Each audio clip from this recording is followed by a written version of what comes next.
আমরা সকলে শক্তি অনুভব করতে চাই।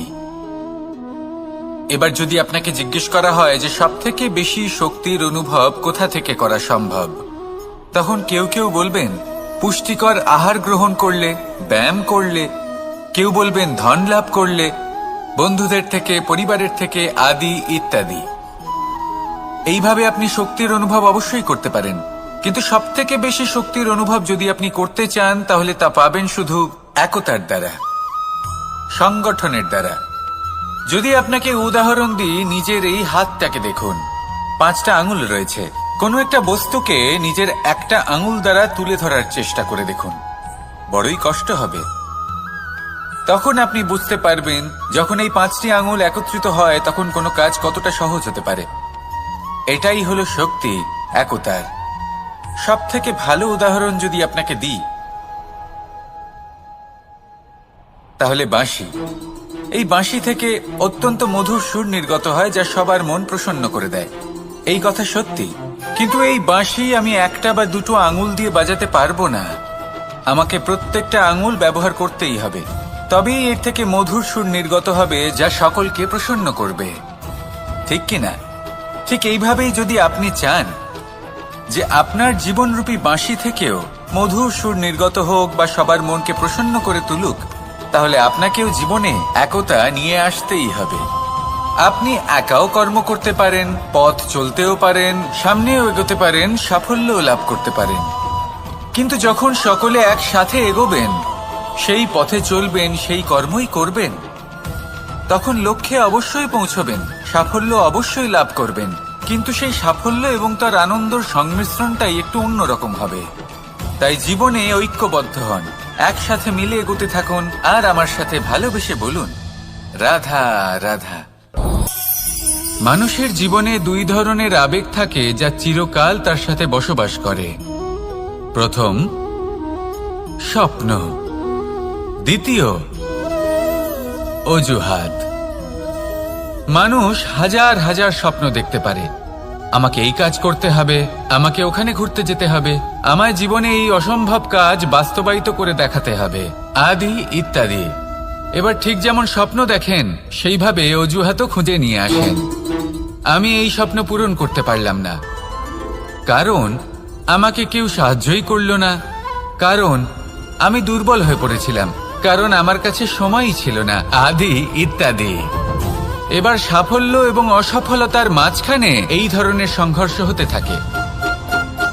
সাফল্য তখন লাভ করা সম্ভব যখন আপনার স্বপ্ন আপনার অজুহাতের থেকে অনেক বড় হয়, আর অসফলতা তখন পাবেন যখন আপনার অজুহাত আপনার স্বপ্নের থেকে অনেক বড় হয়।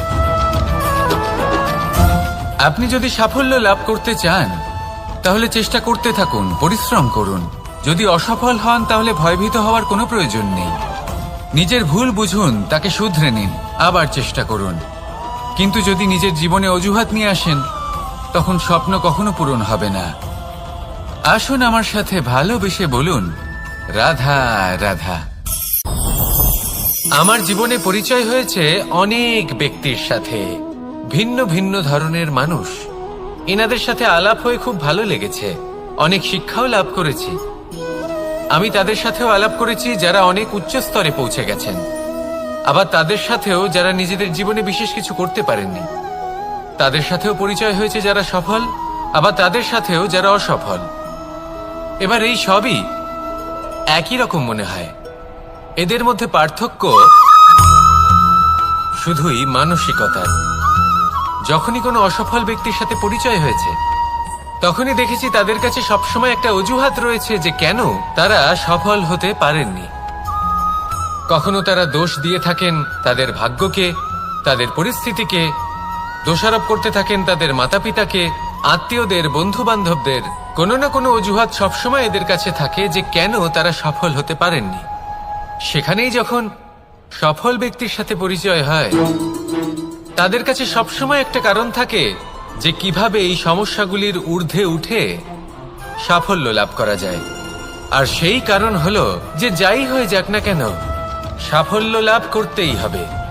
যতই সংঘর্ষ করতে হোক না কেন, যতই সমস্যা আসুক না কেন, সফল আমাদের হতেই হবে। এটাই পার্থক্য মানসিকতার। সত্যি কথা বলতে আপনার আজকের এই মানসিকতা হলো আপনার আগামী ভবিষ্যতের ইমারতের ভিত। এই মানসিকতা যতটা প্রবল হবে, যতটা শুভ হবে, আপনার ভবিষ্যৎ ততটাই বিশাল এবং সুন্দর হবে। তাহলে সমস্যার উপর নয়, সাফল্যের উপর মনোযোগ কেন্দ্রীভূত করুন, জীবনে এগোতে থাকুন আর আমার সাথে ভালোবেসে বলুন রাধা রাধা। অ দিয়ে অন্ত, আ দিয়ে আরম্ভ। এই দুইয়েরই রাশি সমান।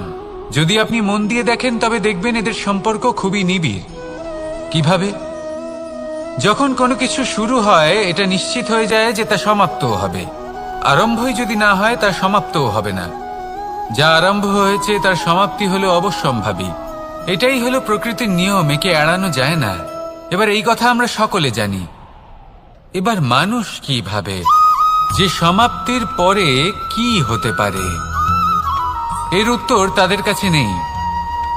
তাদের উচিত অন্য কোনো বিষয় ভাবা যা বেশি গুরুত্বপূর্ণ।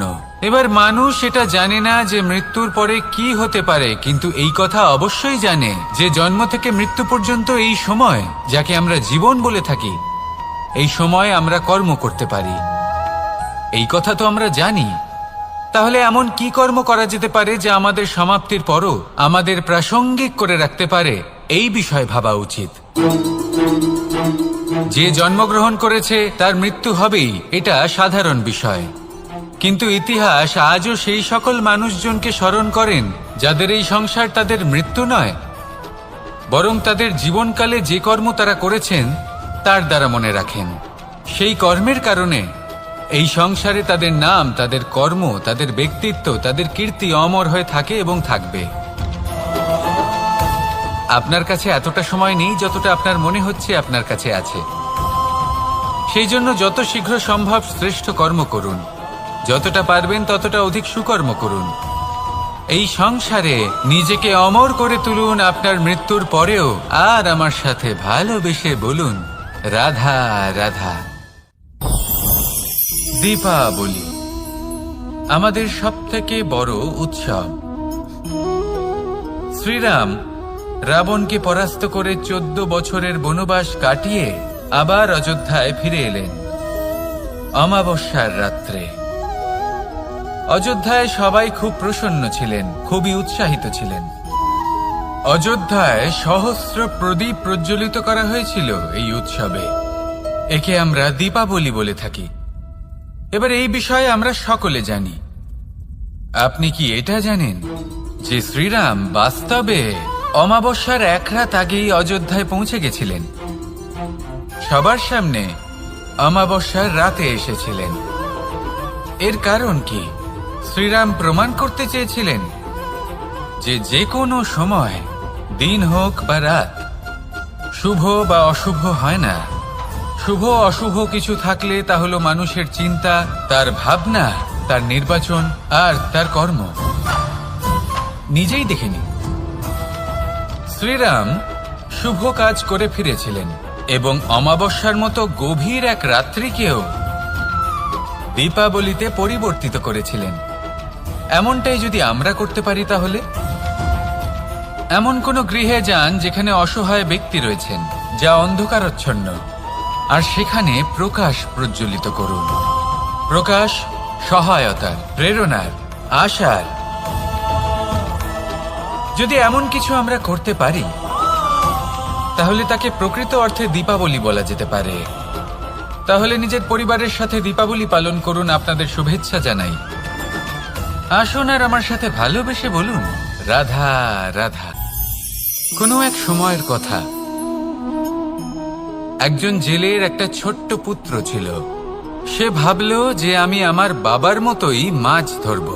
তখন সে একটা লাঠি নিল, তাতে দড়ি বাঁধল, আর সেই দড়ির মুখে যে কাঁটা বিঁধে থাকে তাতে চারা ঝুলিয়ে জলে ফেললো আর বসে থাকলো। কিছু সময় পরে জলে একটি তরঙ্গ দেখা গেল। ও বুঝতে পারল খুব বড় একটা মাছ ফাঁদে পড়েছে। ও বল প্রয়োগ করলো, সেটা টানার চেষ্টা করলো। মাছও বল প্রয়োগ করলো, আর শেষে যেটা হলো সেই দড়ি ছিঁড়ে গেল আর মাছ বেঁচে পালিয়ে গেল। দেখুন, ও অনেক চেষ্টা করলো, কিন্তু অসফল হলো। কখনো অধিক বল প্রয়োগ করলো, আবার কখনো কম বল, কিন্তু কিছুতেই সফল হলো না। ও পঞ্চমবার প্রচেষ্টা করলো, না বেশি বল প্রয়োগ করলো না কম, ততটাই বল প্রয়োগ করলো যতটা পর্যাপ্ত, ঠিক ততটাই বল, যতটা বল সেই মাছ প্রয়োগ করলো। আর শেষ পর্যন্ত জীবনে প্রথমবার ও মাছ ধরতে সফল হলো। এবার এই কথার সারমর্ম কি? ভারসাম্য। এটাই হলো জীবনের সবথেকে বড় নিয়ম। আমাদের সবার জীবনে সমস্যা রয়েছে, কখনো মন দিয়ে ভেবে দেখবেন, জীবনে যদি কোনো ক্ষুদ্র সমস্যা বা ছোট সমস্যা থাকে আর সেটা সমাধান করার জন্য আপনি বেশি চেষ্টা করছেন, তাহলে তার দ্বারা সমাধান হয় না, বরং আরো বিপদ বেড়ে যায়। যখন কোনো বড় সমস্যা থাকে আর আপনি কম চেষ্টা করতে থাকেন, তখন সমাধান হয় না, তা চলতেই থাকে। শুধু এটাই হলো ব্যাপার, জীবনের সমস্ত সমস্যার একটা ভারসাম্য বজায় রাখা। যদি এটা আপনি শিখে ফেলতে পারেন, জীবনটা আপনার হাতের মুঠোয় থাকবে। আসুন আমার সাথে ভালোবেসে বলুন, রাধা রাধা। আপনি কখনো কোনো বাজকে নিজের বাসা বানাতে দেখেছেন? এই বাজ যখনই কোনো বাসা বানায় তখন উঁচু গাছের ডালে বা কোনো পর্বতের শিখরে বাসা বানায়, অনেক উচ্চতায়, আর সেখানে তার সন্তানও জন্মগ্রহণ করে।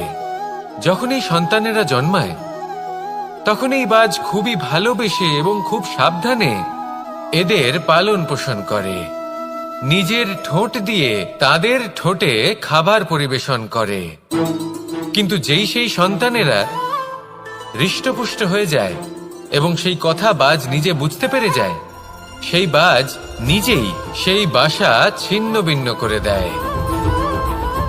সেই সন্তান যাদের সবেমাত্র ডানা গজিয়েছে, কিভাবে উঠতে হয় তারা জানে না, সেই সন্তানগুলিকে উচ্চতা থেকে ঠেলে দেয়।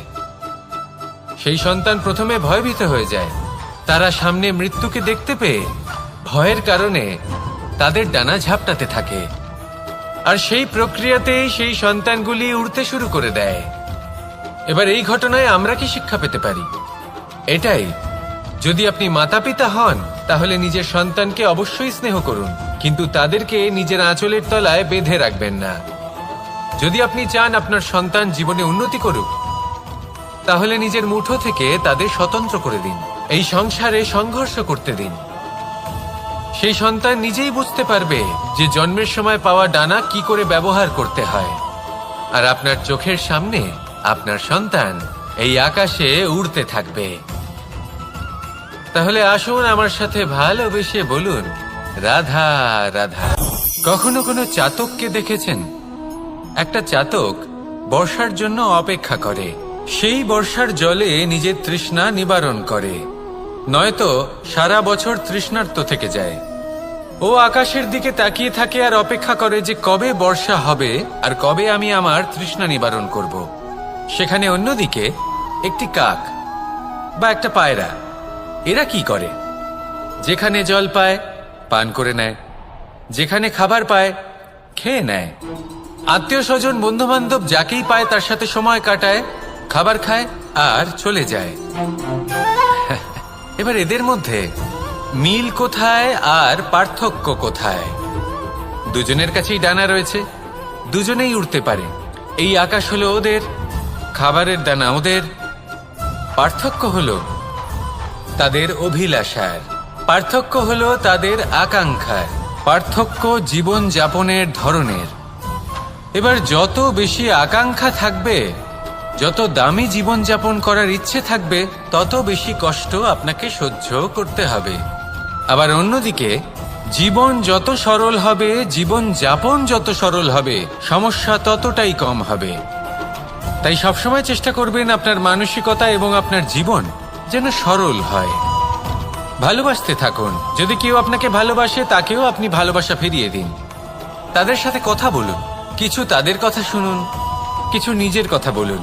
দেখবেন সকল তাপ উত্তাপ দূর হয়ে গেছে। এটাই তো হলো জীবনের সারমর্ম।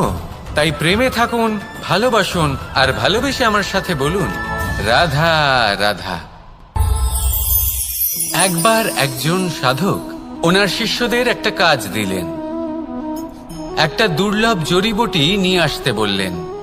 এতটাও কঠিন কাজ সেটা ছিল না, কারণ সকল শিষ্য জানতেন যে এই দুর্লভ জড়িবুটি কোথায় পাওয়া যায়। পর্বতের শিখরে। কঠিন কাজ কোনটা? সেখানে পৌঁছনোর সেই পথ, যা ছিল কাঁটায় জর্জরিত, পাথরে পরিপূর্ণ, যেখানে পিছলে পড়ার আশঙ্কা রয়েছে এবং গভীর ক্ষত পেতে পারে সবাই। এবার বেশ কয়েকজন শিষ্য গেলেন, তার মধ্যে কয়েকজনই সেই জড়িবুটি নিয়ে আসতে পারলেন। কারণটা কি ছিল? কিছু শিষ্যের মনোযোগ ছিল শুধুমাত্র লক্ষ্যের দিকে, অর্থাৎ পর্বতের সেই শিখরে। কিছু শিষ্যের মনোযোগ ছিল পথের এই সংকটগুলির ওপর। কিছুজন নিজের সমস্ত মনোযোগ, সমস্ত শক্তি কেন্দ্রীভূত করলেন শুধুমাত্র লক্ষ্যের দিকে। বাকিরা মনোনিবেশ করলেন এই সংকটের থেকে নিজেকে বাঁচাতে। কিন্তু যাদের মনোযোগ শুধু লক্ষ্যের দিকে ছিল, শুধু তারাই জড়িবুটি নিয়ে আসতে পারলেন। কারণ কি ছিল? একটা সহজ ব্যাপার যা আমাদের বুঝতে হবে। আমরা যদি লক্ষ্যে পৌঁছতে চাই, তাহলে বিপদের সম্মুখীন তো আমাদের হতেই হবে, আর কোনো বিকল্প নেই।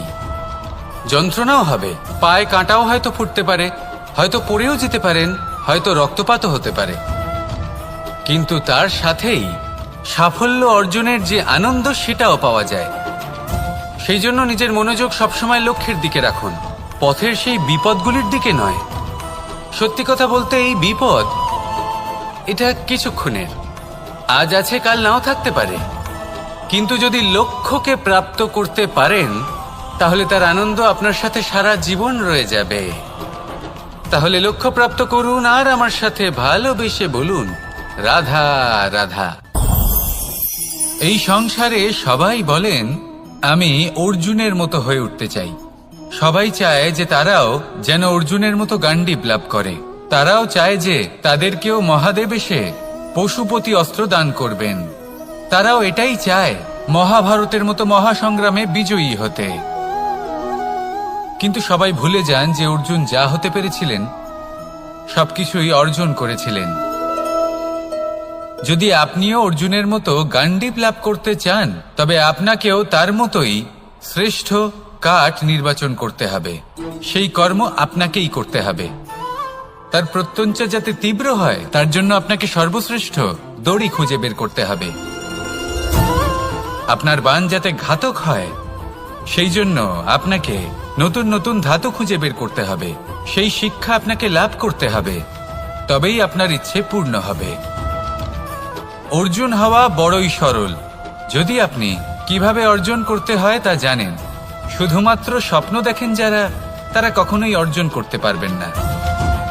কিন্তু যদি কেউ অজ্ঞাতবাস ভোগ করতে পারে, যদি কেউ লাক্ষাগৃহ থেকে পালিয়ে বাঁচতে পারে, যদি কেউ কঠোর তপস্যা করতে পারে, প্রতীক্ষা করতে পারে এবং পরিশ্রম করতে পারে, তাহলে সে অর্জুন অবশ্যই হয়ে উঠবে। যদি আপনি অর্জুন হয়ে উঠতে চান, তাহলে কর্ম করতে শিখুন আর আমার সাথে ভালোবেসে বলুন, রাধা রাধা। বিগত দিনের কিছু কথা মনে পড়ে গেল। এক অদ্ভুত ঘটনা যা অমূল্য শিক্ষা দিয়ে যেতে পারে। বিষয় হলো যক্ষের সাথে যুধিষ্ঠিরের কথোপকথন। একবার যক্ষ যুধিষ্ঠিরকে জিজ্ঞেস করলেন, ওনাকে বললেন যে, আমার কিছু প্রশ্নের উত্তর যদি আপনি দিতে পারেন, তাহলে আমি আপনার বাকি ভ্রাতাগণকে আবার জীবিত করে তুলব। সেগুলোর মধ্যে খুব গুরুত্বপূর্ণ আর কঠিন একটা প্রশ্ন ছিল, এই সংসারের সব থেকে শ্রেষ্ঠ আশ্চর্য কোনটি? এই প্রশ্ন আমি আপনাকে জিজ্ঞেস করছি। এবার কেউ বলবেন স্বর্ণ দ্বারা নির্মিত লঙ্কা, এটি হলো সংসারের সব থেকে বড় আশ্চর্য। কেউ বলবেন বরফে ঢাকা সেই পর্বত যা আকাশ স্পর্শ করে। কেউ বলবেন সেই সমুদ্র যার গভীরতা মাপা অসম্ভব ব্যাপার। কেউ বলবেন সেই বায়ু যা আমরা দেখতে পাই না, কিন্তু তা আমাদের জীবন দান করে। সংসারের সব থেকে বড় আশ্চর্য কি, সেই প্রশ্নের উত্তর যুধিষ্ঠির দিয়েছিলেন, আর তা ছিল শ্রেষ্ঠ উত্তর এবং উচিত। উনি বলেছিলেন যে সংসারে প্রতিদিন কোনো ব্যক্তি জন্ম চেষ্টা করুন যাতে আপনি যে কাজ করছেন তার দ্বারা যেন অন্যের মঙ্গল হয়। এই প্রচেষ্টাই আপনার জীবনকে প্রসন্নতা আর প্রেম দ্বারা ভরিয়ে তুলবে। এই মন সুপ্রসন্ন হয়ে বলবে, রাধা রাধা।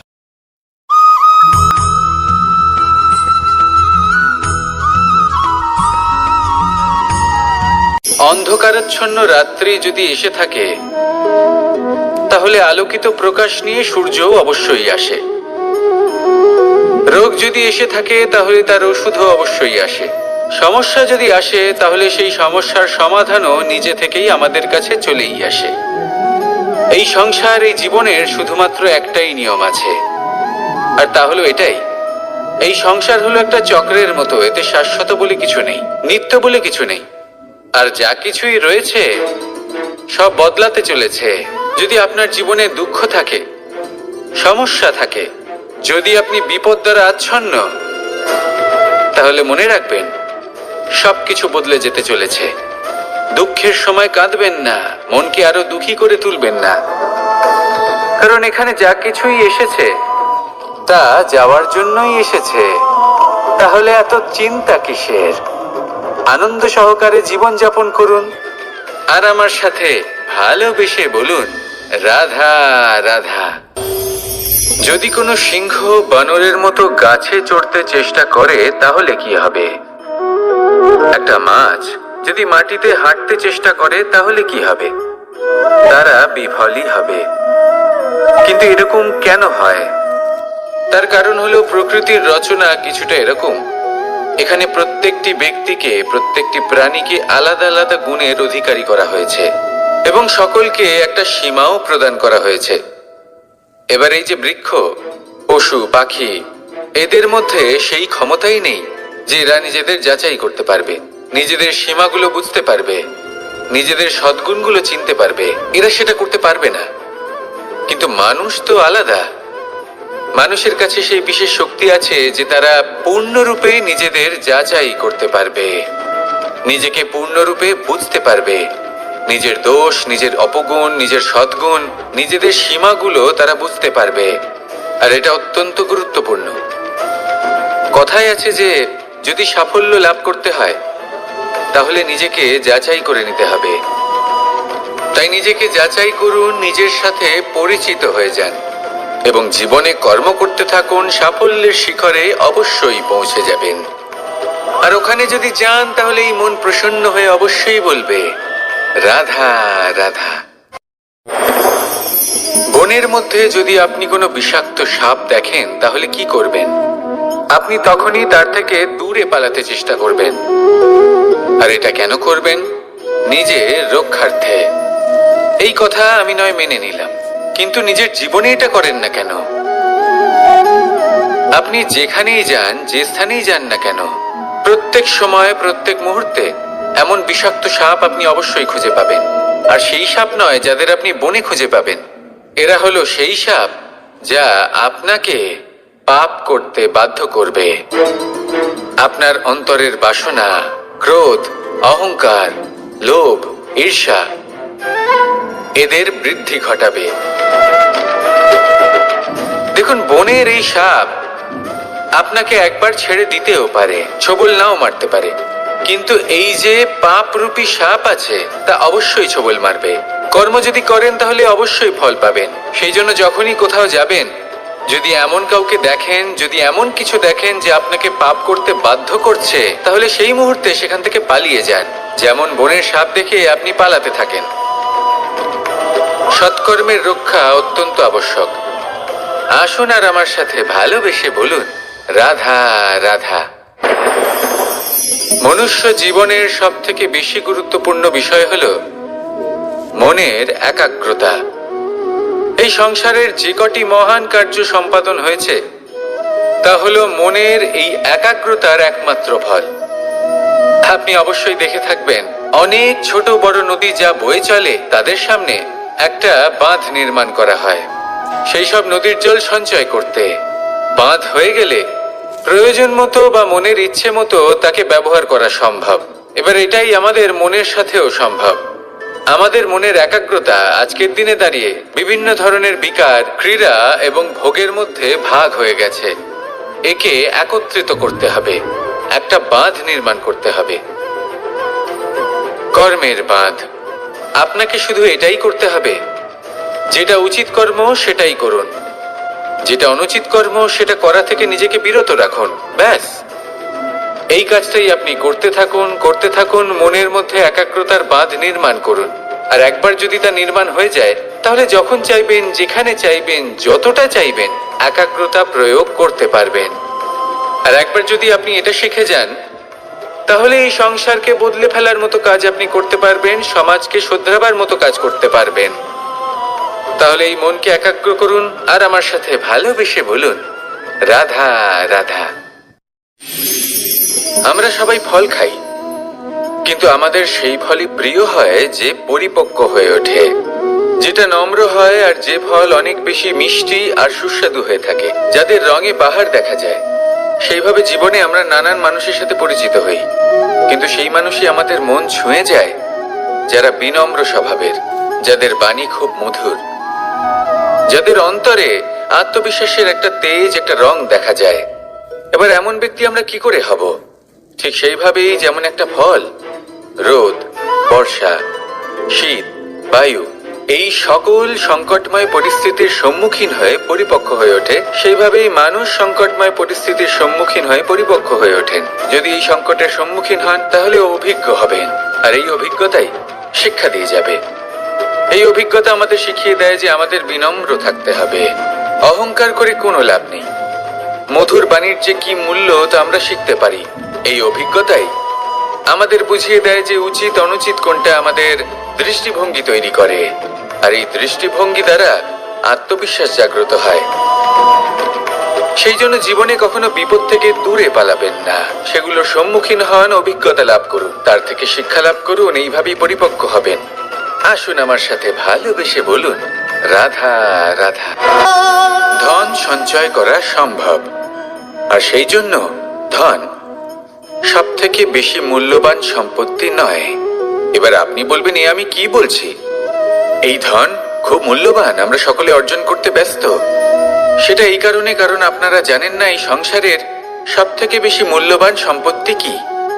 এ হলো সেই সম্পত্তি যা কখনো সঞ্চয় করা সম্ভব নয়। আপনার কাছে যতই ধন থাকুক, তা দিয়ে আপনি স্বাস্থ্য লাভ করতে পারেন, বাড়ি কিনতে পারেন, আদি ইত্যাদি, কিন্তু আপনি যতই ধনী হন না কেন, ফেলে আসা দিনের একটা মুহূর্ত আপনি লাভ করতে পারবেন না। এই একটা মুহূর্ত, এই সময়, এটাই হলো সংসারের সব থেকে মূল্যবান সম্পত্তি। একবার চলে গেলে তা কখনোই ফিরে আসে না। আর এই মুহূর্ত যতই চলে যাক না কেন, আমরা স্মৃতির মাধ্যমে সেগুলি যাপন করতে পারি, তার আনন্দ উপভোগ করতে পারি। আর যার সাথে আমরা সময় অতিবাহিত করেছি, তার স্মৃতিতে আমরা চিরকাল জীবিত থাকতে পারি। সেই জন্য সময় সব থেকে মূল্যবান সম্পত্তি, তাকে এইভাবে নষ্ট করবেন না। প্রত্যেকটা মুহূর্ত উপভোগ করুন, আনন্দ করুন, আর ভালোবেসে বলুন, রাধা রাধা। কনক, কি সুন্দর একটা শব্দ। এর অনেকগুলো রূপ রয়েছে, অনেকগুলো অর্থও রয়েছে। প্রথম অর্থ হলো স্বর্ণ, অর্থাৎ সম্পত্তি।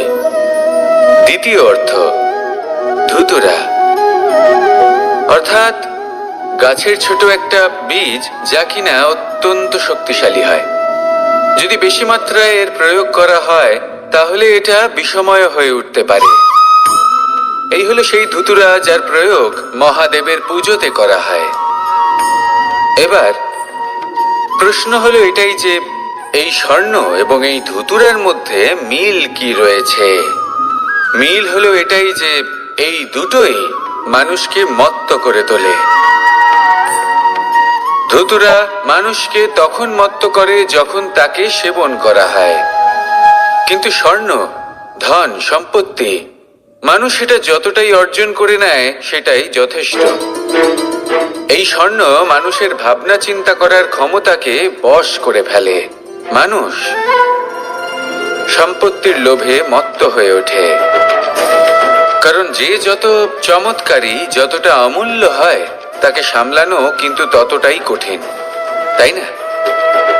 তাই মনে রাখবেন, ধন, স্বর্ণ, সম্পত্তি এগুলো ধুতুরার থেকেও অনেক বেশি বিষাক্ত হতে পারে।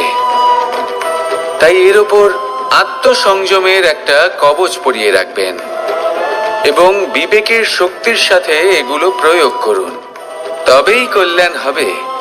আসুন আমার সাথে ভালোবেসে বলুন, রাধা রাধা। মানুষের জীবনে 3টি গুণ অত্যন্ত প্রয়োজনীয়: শ্রদ্ধা, বিনম্রতা, যোগ্যতা। যদি জ্ঞান লাভ করতে চান তাহলে শ্রদ্ধার প্রয়োজন, যদি মান লাভ করতে চান তাহলে স্বভাবে বিনম্র হওয়া প্রয়োজন, আর যদি মনোবাঞ্ছিত স্থান লাভ করতে চান তাহলে যোগ্যতার প্রয়োজন। বিষয়টা সহজ। শ্রদ্ধা আপনাকে জ্ঞান দেবে, নম্রতা আপনাকে মান, আর যোগ্যতা উচিত স্থান দেবে। কিন্তু যদি আপনি এই 3টি গুণ সম্মিলিত করেন তাহলে এমন কিছু লাভ করবেন যা এই সব কিছুর থেকে অনেক ঊর্ধ্বে। সম্মান। আর এ হলো সেই সম্মান যা প্রত্যেক মানুষের নিজের জীবনে লাভ করতে চেষ্টা করা উচিত, কারণ এই হলো সেই সম্মান যার কারণে আপনি চলে যাওয়ার পরেও এই সংসার আপনাকে ভালোবাসবে আর মনে রাখবে। আসুন আমার সাথে ভালোবেসে বলুন, রাধা রাধা। জীবনে গতি অত্যন্ত গুরুত্বপূর্ণ, মতিও হলো গুরুত্বপূর্ণ, এবং তার থেকেও বেশি গুরুত্বপূর্ণ হলো সঙ্গতি। একটা জলের ফোঁটা, তার মধ্যে গতি থাকে, প্রকৃতির মধ্যে তা লাভ করার ইচ্ছে নিহিত থাকে, কিন্তু এই যে সঙ্গতি তা নির্ধারিত করে যে এই জলের ফোঁটা ঝিনুকের মুখে পড়ে মুক্ততে পরিণত হবে নাকি বিষাক্ত সাপের মুখে পড়ে বিষে পরিণত হবে।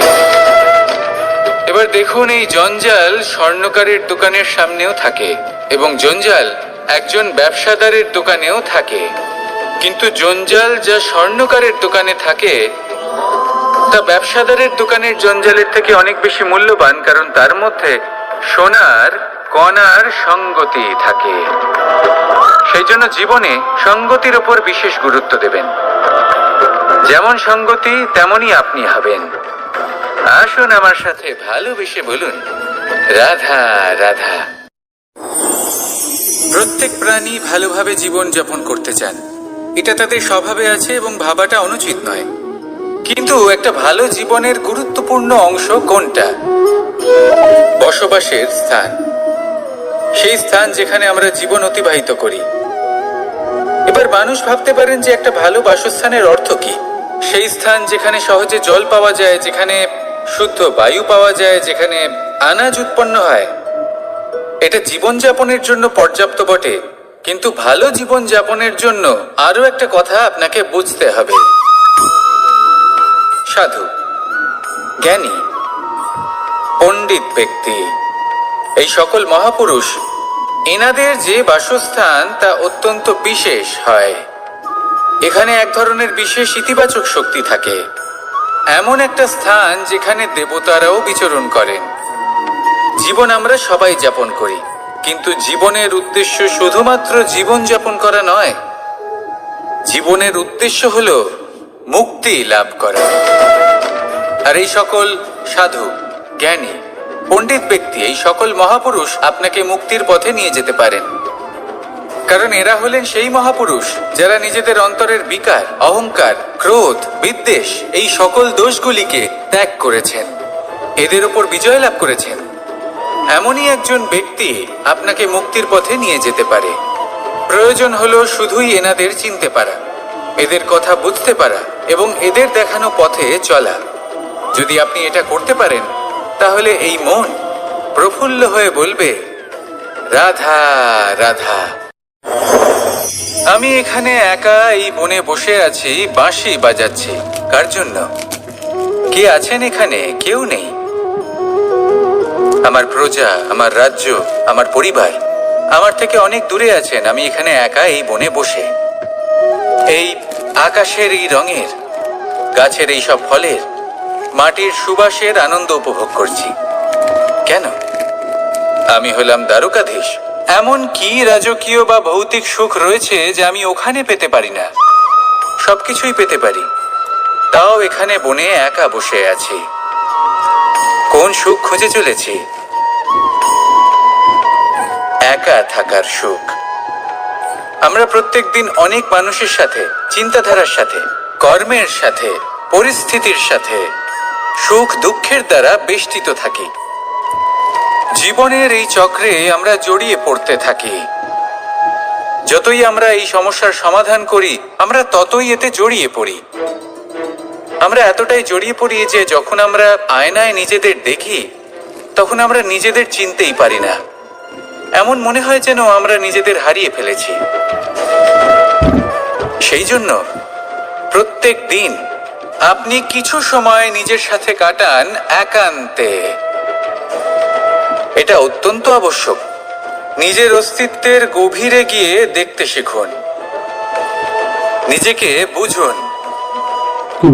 অদ্ভুত শান্তির অনুভূতি হবে। যেমন এই বায়ু, এই বৃক্ষ, এই পুষ্প, এই নিসর্গ, এদের মতো আপনিও কখনো একলা হতে শিখুন। কখনো নিসর্গের একটা অংশ হয়ে দেখুন। এই মন প্রসন্ন হয়ে বলবে, রাধা রাধা। ওমা, এ কি? আমি কখন থেকে এখানে অপেক্ষা করছি, হাত পেতে দাঁড়িয়ে রয়েছি যাতে একটা ফল আমার হাতে এসে পড়ে এবং সেটা আমি খেতে পারি। কখন থেকে অপেক্ষা করছি, কিন্তু সেটা হচ্ছেই না। এবার আপনি বলবেন যে এসব কি বলছি, এ কি অদ্ভুত কথা বলছি।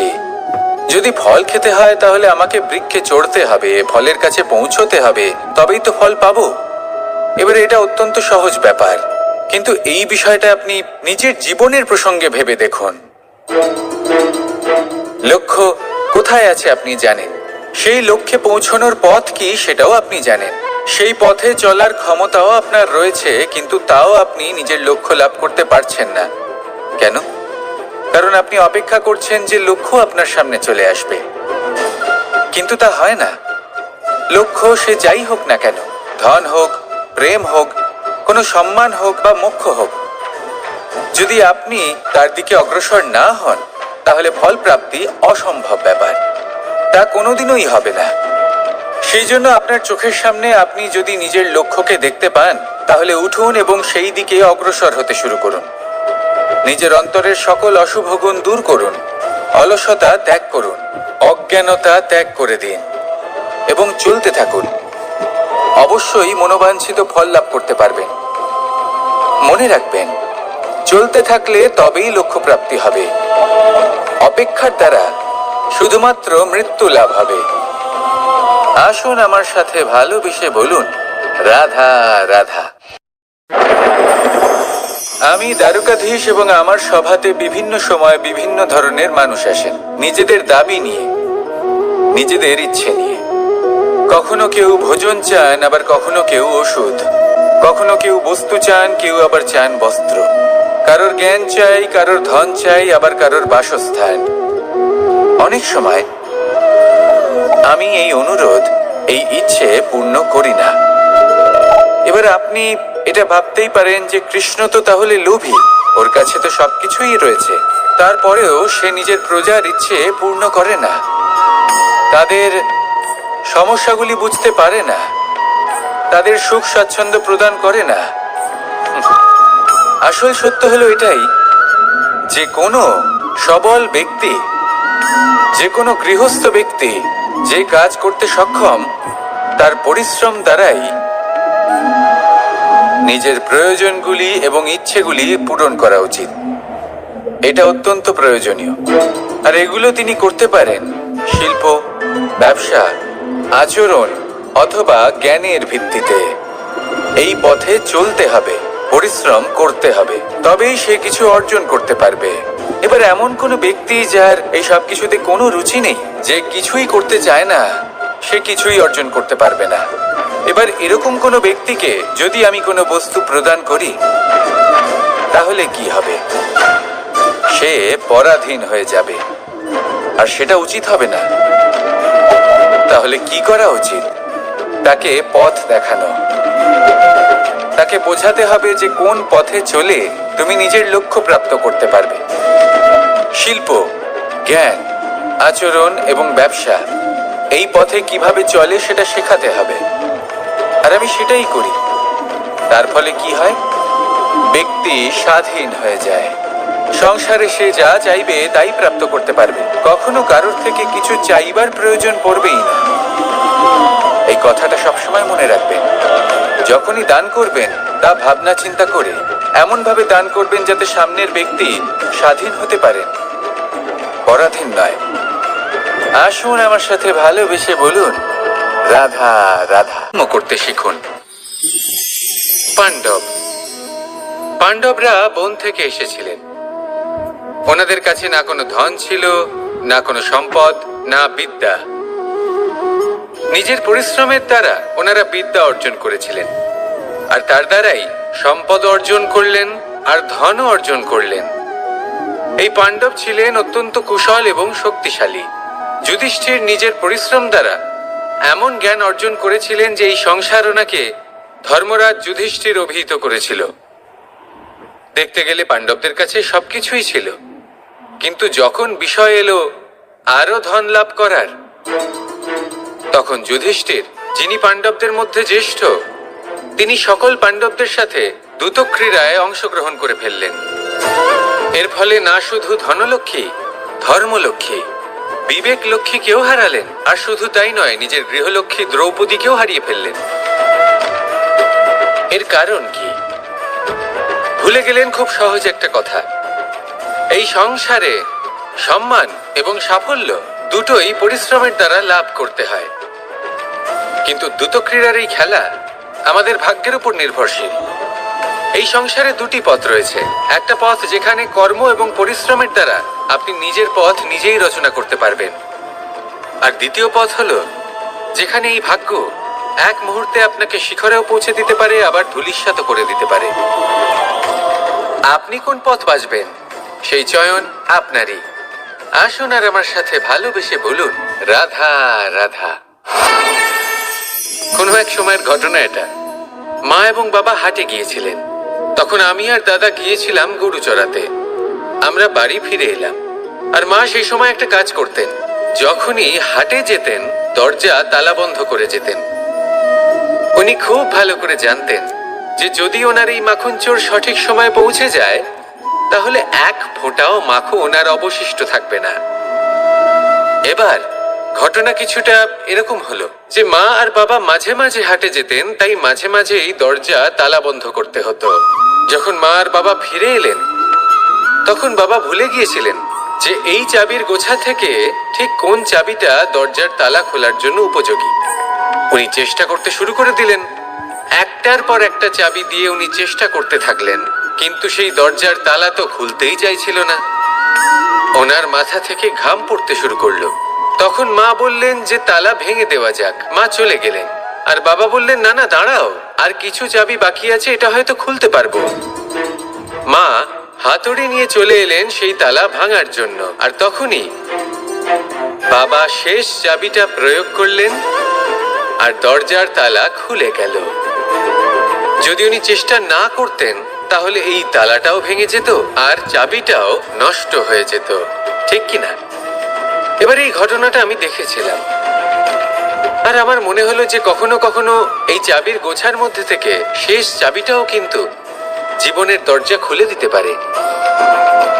সেজন্য আপনি যদি জীবনে সাফল্য লাভ করতে চেষ্টা করেন, নিজের লক্ষ্যে পৌঁছতে চান, তাহলে হার মানবেন না। হয়তো দেখবেন আপনার পরবর্তী প্রচেষ্টা বা এই অন্তিম প্রচেষ্টা আপনাকে সাফল্যের পথে নিয়ে গেল। তাই নিরন্তর প্রচেষ্টা করতে থাকুন, জীবনে সাফল্য লাভ করুন। যজ্ঞের আগুনকে শুভ বলে মনে করা হয়, আর সেখানেই চিতার আগুনকে অশুভ মনে করা হয়। এমনটা কেন হয়? এখানে বিষয়টা হলো লক্ষ্য, বিচার এবং সঙ্গের।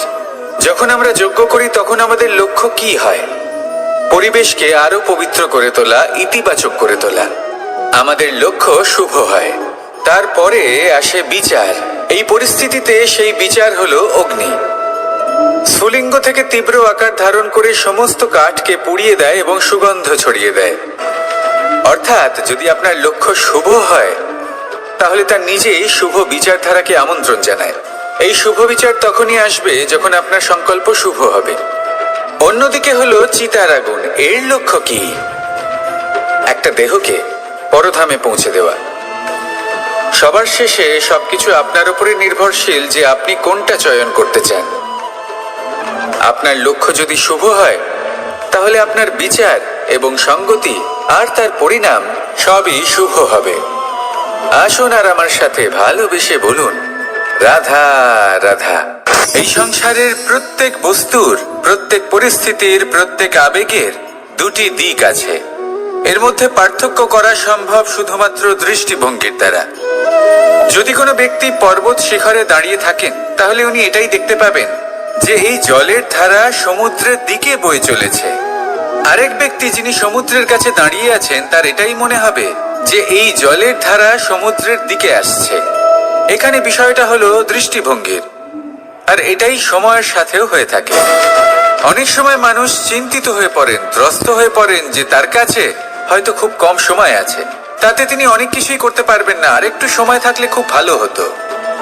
তিনি এইভাবেও ভাবতে পারেন যে অল্প হলেও সময় বাকি তো রয়েছে, অর্থাৎ যা অবশিষ্ট আছে তাকে সংরক্ষণও করা সম্ভব, তাতে জীবন যাপনও করা সম্ভব।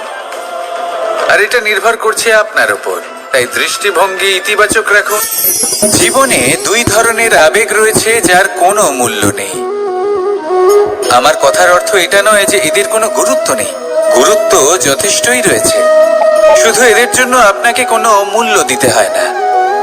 প্রথম আবেগ হলো আনন্দ, প্রসন্নতা। এটা আপনি যে কোনো জায়গায় খুঁজে পেতে পারেন যদি আপনি খুঁজে পেতে চান। আপনি কোনো পুষ্পের সৌন্দর্য দেখে প্রসন্ন হতে পারেন। বায়ুর কারণে যখন একটি বৃক্ষ শিহরিত হয় সেটা দেখে আপনি প্রসন্ন হতে পারেন। একটা ছোট্ট শিশুর কলরব শুনেও আপনি প্রসন্ন হতে পারেন। একটা ক্রন্দনরত বালককে হাসিয়ে আপনি প্রসন্ন হতে পারেন। সবকিছু আপনার উপর নির্ভরশীল। সেখানে আরেকটি আবেগ হলো দুশ্চিন্তা। মানুষ বড়ই দুশ্চিন্তা করতে থাকে। আজ আমি এই কাজ করেছি, সেই বিষয়ে চিন্তা। আজ আমি এই কাজ করতে পারিনি, সেই বিষয়ে চিন্তা। কাল আমাকে এই কাজ করতে হবে, সেই নিয়ে চিন্তা। আমি কি সেই কাজটা করতে পারবো, সেই বিষয়েও দুশ্চিন্তা। চিন্তা সর্বত্র রয়েছে, যার জন্য মূল্য দিতে হয় না। যত চান আপনি একত্রিত করতে পারেন। একটা গুরুত্বপূর্ণ কথা মনে রাখবেন, প্রসন্নতা জীবনের একটা নতুন সূত্রপাত। সেখানে দুশ্চিন্তা হলো জীবনের চিতার সমান। এবার এই দুটি আবেগ হলো মূল্যহীন, দুটোই আপনার সামনে আছে। কোনটা চয়ন করবেন আপনি, দুশ্চিন্তা নাকি প্রসন্নতা? সিদ্ধান্ত আপনারই। আসুন আর আমার সাথে ভালোবেসে বলুন, রাধা রাধা। ধন, সম্পত্তি, এগুলো আসলে কি? এগুলো শুধু সেই মূল্য যার দ্বারা আমরা কোনো কিছু অর্জন করতে পারি। এবার এই ধনের দ্বারা এই সংসারে অনেক কিছু লাভ করা সম্ভব, কিন্তু সেই সব কিছুই শুধুমাত্র ভৌতিক বস্তুই হবে, ভৌতিক সামগ্রী, ভৌতিক সুবিধা। অর্থাৎ আপনার কাছে যতই ধন থাকুক তা আপনাকে শান্তির ঘুম এনে দিতে পারবে না, আপনাকে জীবনের বাস্তব সুখের অনুভূতি লাভ করাতে পারবে না, কারণ এগুলো ভৌতিক ধন। এই ভৌতিক বস্তুই অর্জন করাতে সক্ষম। বাস্তবিক ধন কি? যদি এই প্রশ্ন আপনার মনে আসে তাহলে তার উত্তর আমি আপনাকে দেব একটা উদাহরণের মাধ্যমে। কখনো আপনি শুনে থাকবেন যে একজন পিতা আজীবন অনিষ্ট করেন, অনর্থ করেন, খারাপ কাজ করেন শুধু ধন অর্জনের জন্য। তিনি ভাবেন যে আমি ধন অর্জন করব আর নিজের সন্তানকে একটা উজ্জ্বল ভবিষ্যৎ প্রদান করব, একটা সুখ স্বাচ্ছন্দ্যময় জীবন দান করব। এবার সন্তান যখন জন্ম লাভ করে তখন সে ভাগ্যের জোরে সেই ধন ভোগ করে। যেরকম সে পায় সেরকমই তার ব্যবহার সে করে।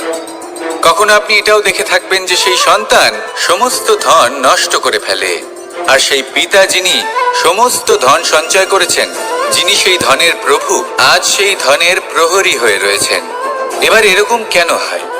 এরকম তখনই হয় যখন সেই পিতা বুঝতেই পারেন না যে তার জীবনের আসল ধন কি। সেই আসল ধন তার সন্তানকে সে দিতেই পারে না। যদি পিতা তার সন্তানকে কর্মের জ্ঞান দিতে পারেন, উচিত কোনটা অনুচিত কোনটা সেই শিক্ষা দিতে পারেন, সংস্কারের প্রকৃত শিক্ষা দিতে পারেন, তবে সেটা ধনের থেকে অনেক বেশি গুরুত্বপূর্ণ। এটাই হলো জীবনের বাস্তব ধন। আপনি সেই কথা তো অবশ্যই শুনে থাকবেন কুসন্তান হলে ধন সঞ্চয় করে কি হবে, সুসন্তান হলে ধন সঞ্চয় করে কি হবে? সন্তান যদি কুপুত্র হয় তাহলে সব নষ্ট করে ফেলবে, আর সন্তান যদি সুপুত্র হয় তাহলে ধন থাকুক না থাকুক সে নিজেই কর্মের পথে অগ্রসর হয়ে ধন অর্জন করবে আর নিজের জন্য এক উজ্জ্বল ভবিষ্যৎ গড়ে তুলবে। তাই সন্তানকে সম্পদ দেওয়ার আগে কর্মের জ্ঞান দান করুন, সুশিক্ষা দিন, কারণ এটাই হলো জীবনের প্রকৃত ধন। আসুন আর আমার সাথে ভালোবেসে বলুন, রাধা রাধা। একবার একটা শেয়াল বনে বিচরণ করছিল। ও একটা ছোট্ট শাবক দেখতে পেল। ও ভাবলো, আজ একেই আমি খাবার হিসেবে গ্রহণ করব। আশেপাশে দেখলো কেউ দেখছে না তো, কেউ ছিল না, আর সেই শাবকের উপর আক্রমণ করলো, যা হলো একটা ঘোর অপরাধ। বনের নিয়ম অনুসারে আপনি কখনোই শাবকের উপর আক্রমণ করতে পারেন না। তারপর এই খবরটা যখন রাজা সিংহ জানতে পারলেন, সভার আয়োজন করলেন। কিন্তু সেখানে শেয়াল বলল, আমি তো এরকম কিছু করিনি। কিন্তু যদি আপনি এরকম বলেন, কোনো প্রমাণ দিন, এর কোনো সাক্ষী আছে? তখন রাজা সিংহ পেঁচাকে ডেকে পাঠালেন, যে সেই মুহূর্তে বৃক্ষের শাখার উপর বসেছিল। সে সব কিছু দেখেছিল। পেঁচা সব সত্যি কথা বলল, আর শেয়ালকে মৃত্যুদণ্ড দেয়া হলো। এবার এই কাহিনী আমি আপনাকে কেন শোনালাম? কারণ মানুষও কখনো কখনো এরকম কর্ম করেন যা শিয়াল করেছে। এটা ভাবেন কেউ দেখছে না, যখন আমি অনুচিত কর্ম করতেই পারি। কিন্তু না, আপনি যাই করুন না কেন, কেউ না কেউ অবশ্যই তা দেখছে। কোনো ব্যক্তি না হলেও কোনো প্রাণী, না হলে কোনো যক্ষ বা দেব বা প্রেত। যদি এনারা কেউ না দেখেন, তাহলে ধরিত্রী মাতা দেখেন, যেখানে দাঁড়িয়ে আপনি সেই কর্ম করছেন, তাই না? তাই একটা কথা সবসময় মনে রাখবেন, কে দেখছেন কে দেখছেন না সেই বিষয়ে ভাবা ছেড়ে দিন। এটা খুব সহজ কথা। আপনি যদি উচিত কর্ম করেন, উচিত ফল পাবেন। যদি অনুচিত কর্ম করেন, তাহলে আপনি অনুচিত ফল অবশ্যই পাবেন।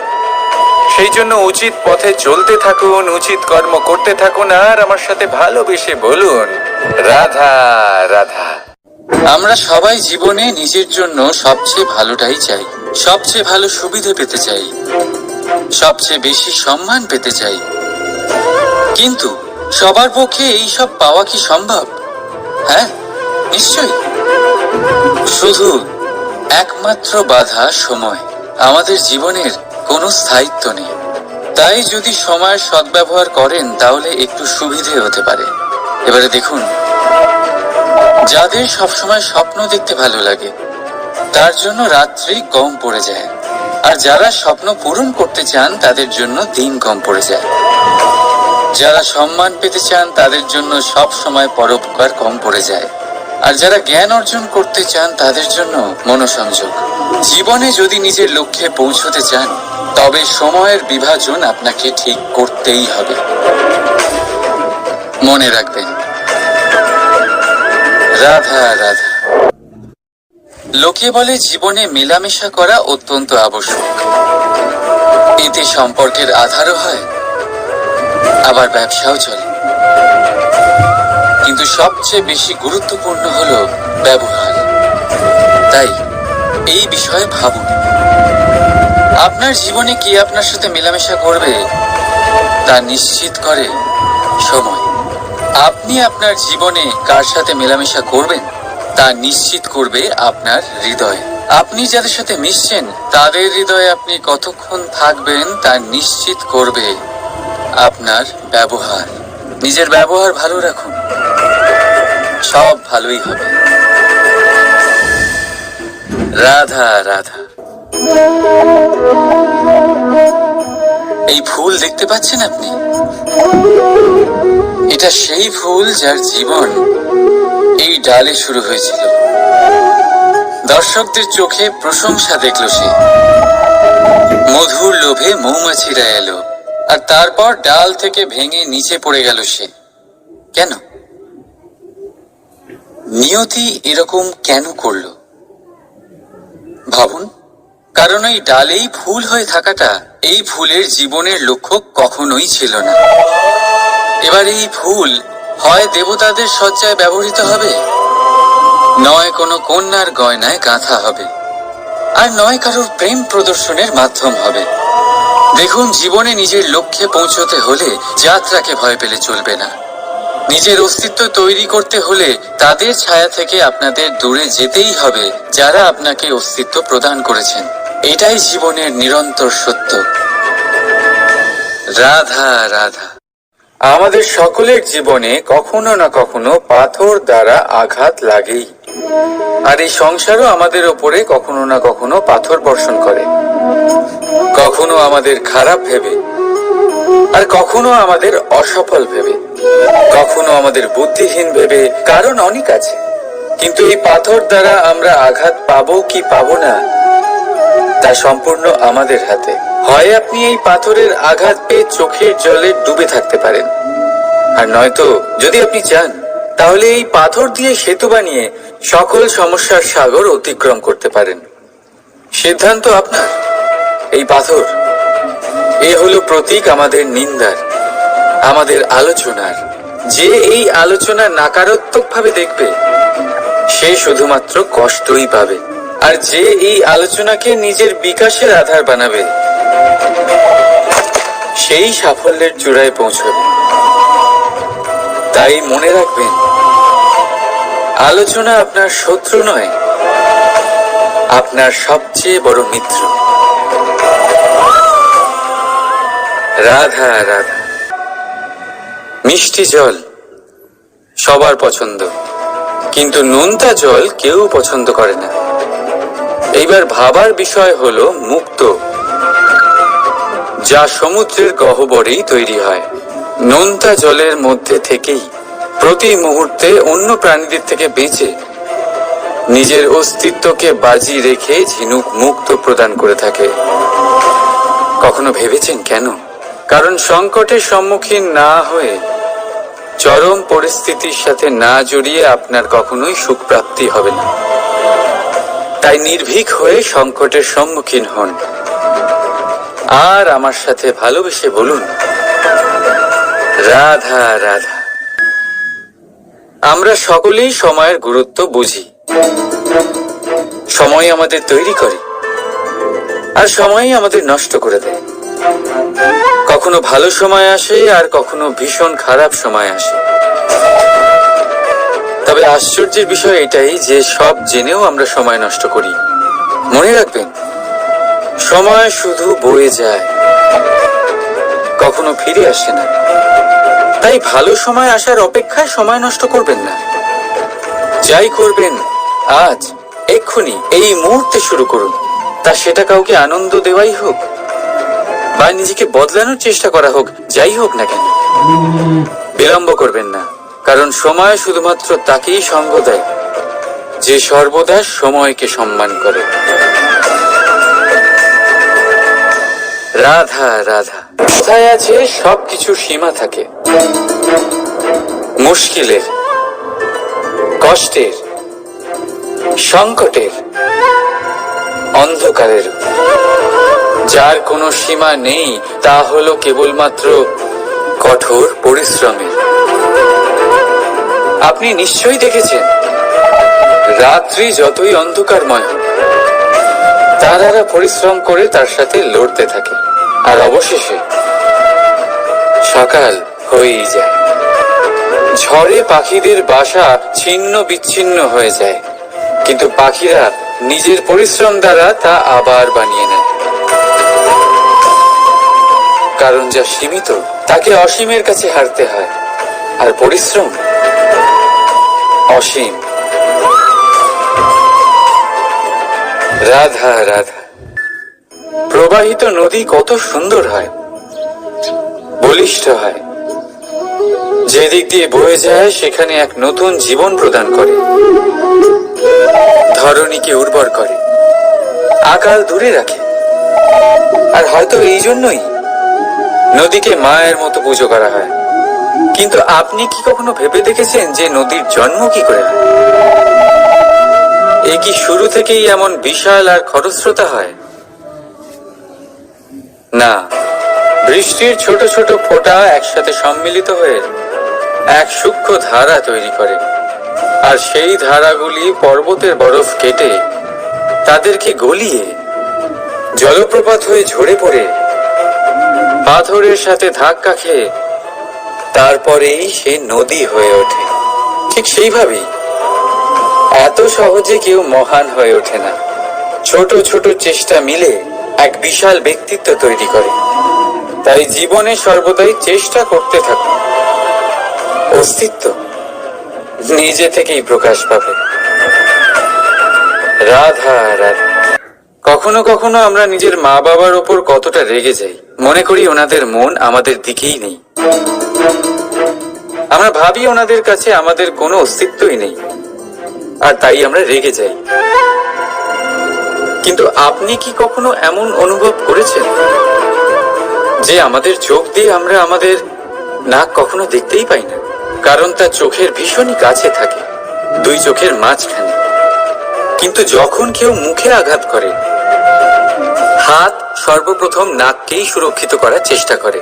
মাতা পিতাও অনেকটা এরকমই হয়। আপনার ভালোর জন্য, আপনার সুরক্ষার জন্য তারা সবসময় তৈরি। তাই তাদের প্রেমকে কখনো সন্দেহ করবেন না। আবশ্যক নয় তাদের প্রেম আপনি সবসময় স্পষ্টভাবে দেখতে পাবেন, কারণ এই এক এমন প্রেম যা সর্বদাই আপনার সাথে ঢাল হয়ে আপনার রক্ষা করতে থাকবে। রাধা রাধা। বাবুল গাছ কত বিশালাকার হয়, পিপুল গাছও বিশালাকার হয়। কিন্তু আপনি কি কখনো ভেবে দেখেছেন যে কেন বাবুল গাছ কেটে তা ব্যবহার করা হয়, আর কেনই বা পিপুল গাছকে পুজো করা হয়? এই জন্যই, কারণ পিপুল গাছ তার নিচে বসে থাকা পথিককে ছায়া প্রদান করে, নিজের ডালে অসংখ্য পাখিদের আশ্রয় দিয়ে থাকে, কাউকে কাঁটা ফুটিয়ে দূরে সরায় না, বরং তাকে শীতল ছায়া দিয়ে তার ক্লান্তি দূর করে। এই সংসারে যদি আপনি সম্মান পেতে চান, তবে পিপুল গাছের মতোই হতে হবে। কিছু দিতে শিখুন, আনন্দ, সুখ, শীতলতা দান করতে শিখুন, আর কাঁটার মতন কাউকে কখনো কষ্ট দেবেন না। সম্মান স্বয়ং হেঁটে আপনার কাছে আসবে। আর মন প্রসন্ন হয়ে বলবে, রাধা রাধা। শক্তি অর্জন করা এতটা কঠিন নয় যতটা শক্তি লাভ করার পরে সেই শক্তি সামলানো কঠিন হয়। কারণ যেই মানুষ শক্তি লাভ করে তার মনে গর্ববোধ জন্মায়, জন্মায় অহংকার, জন্মায় জেদ। তাই শক্তি প্রাপ্ত করার সাথে বিনম্র থাকাও অত্যন্ত আবশ্যক। আর এটা আমাদের শেখা উচিত বৃক্ষের থেকে। বৃক্ষ যা আমাদের ফল দেয়, বৃক্ষ যা যত ফল দেয় ততটাই ঝুঁকে যায়। আমরা পাথর মারি ওই বৃক্ষের থেকে ফল প্রাপ্ত করার জন্য। সেই পাথরের মার সহ্য করেও বৃক্ষ আমাদের ফল দেয়। কোনো গর্ববোধ নেই, কোনো অহংকার বোধ নেই, আর সেই জন্য এই বৃক্ষের পুজো করা হয়। এটাই হলো মাহাত্ম্য শক্তির সাথে বিনম্রতার। যদি এই শক্তি সৃজন করে থাকে, সাহায্য করে থাকে, সম্বল হয়ে থাকে, তবেই সেই শক্তি উপযুক্ত। আর নয়তো সেই শক্তি একদিন আপনাকে আসক্ত অবশ্যই করবে। তাহলে শক্তি অবশ্যই অর্জন করুন, কিন্তু তার সাথে সেই শক্তি সামলানোর মতো বিবেকও আপনাকে অবশ্যই জাগ্রত করতে হবে। তাহলে আসুন আমার সাথে ভালোবেসে বলুন, রাধা রাধা।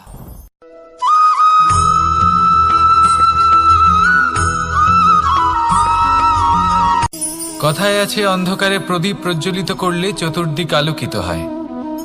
কিন্তু যদি এই প্রদীপ আমি সূর্যের আলোর সম্মুখে সকালবেলায় প্রজ্বলিত করে রেখে দিই, তাহলে কি হবে?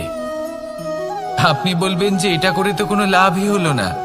সূর্যের প্রকাশের সামনে এই প্রদীপ আসলে কিছুই নয়। এবার এই চিন্তা ভাবনা প্রত্যেক দিন করতে হবে, আর একটা অমূল্য শিক্ষা পেতে হবে। মনে করুন যে আপনি মহাপুরুষের সামনে বসে আছেন, কোনো মহাজ্ঞানীর সামনে। তাহলে সেই ব্যক্তির সামনে নিজের জ্ঞানের প্রদীপ প্রজ্বলিত করবেন না, নীরব থাকুন আর সেই ব্যক্তির সূর্যের প্রকাশের মতো জ্ঞান প্রাপ্ত করুন। যতটা পারবেন জ্ঞান লাভ করুন। যদি এমন কোনো সময় এমন কোনো স্থানে আপনি আছেন যেখানে চতুর্দিক অন্ধকার, কারোর কাছেই জ্ঞান নেই, সেখানে নিজের জ্ঞানের প্রদীপ প্রজ্বলিত করুন। এমন করলে দুদিক থেকেই আপনার লাভ হবে। আপনার জ্ঞান প্রাপ্তিও হবে আর জ্ঞানের সঠিক প্রয়োগও করতে পারবেন। আর এই মন প্রসন্ন হয়ে বলবে, রাধা রাধা।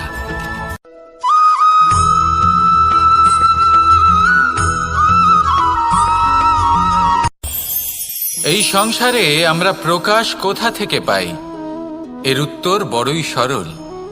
ভোরে যখন সূর্যোদয় হয় তখন প্রকাশের কিরণ আমাদের ঘরে এসে পৌঁছয়। এইভাবেই আমরা প্রকাশ লাভ করি। এবার এই প্রকাশের আলোতেই আমরা সারাদিনের কাজ সম্পন্ন করি। সন্ধে হয়ে যায়, সূর্যাস্তও হয়ে যায়, আর আমাদের ঘর যাতে অন্ধকার না হয় তার জন্য আমরা একটা প্রদীপ প্রজ্বলিত করি। এটাই ঘটে আমাদের জীবনেও। এবার প্রবাহমান আয়ুর সাথে আমরা আমাদের অন্তরে যদি একটা প্রদীপ প্রজ্বলিত করে নিই তাহলে বিষয়টাই অন্যরকম হবে। এবার আপনি বলবেন কোন প্রকাশের কথা বলছি যা আমাদের অন্তরে জাগ্রত করা সম্ভব? আমাদের আত্মার মাঝে প্রেমের প্রকাশ জাগ্রত করার কথা বলছি। কারণ আমাদের এই জীবন এও হলো দিনের আলোর মতো। আজ প্রকাশ আছে কিন্তু কোনোদিন অবশ্যই অস্ত হবে। কিন্তু অস্ত হবার আগে যদি আমরা আমাদের আত্মার মাঝে প্রেমের এই প্রকাশ উজ্জ্বলিত করে নিই তাহলে আমাদের সন্ধ্যাকালও আমরা আনন্দে এবং প্রেমে যাপন করব। তাহলে আসুন আর আমার সাথে ভালোবেসে বলুন, রাধা রাধা।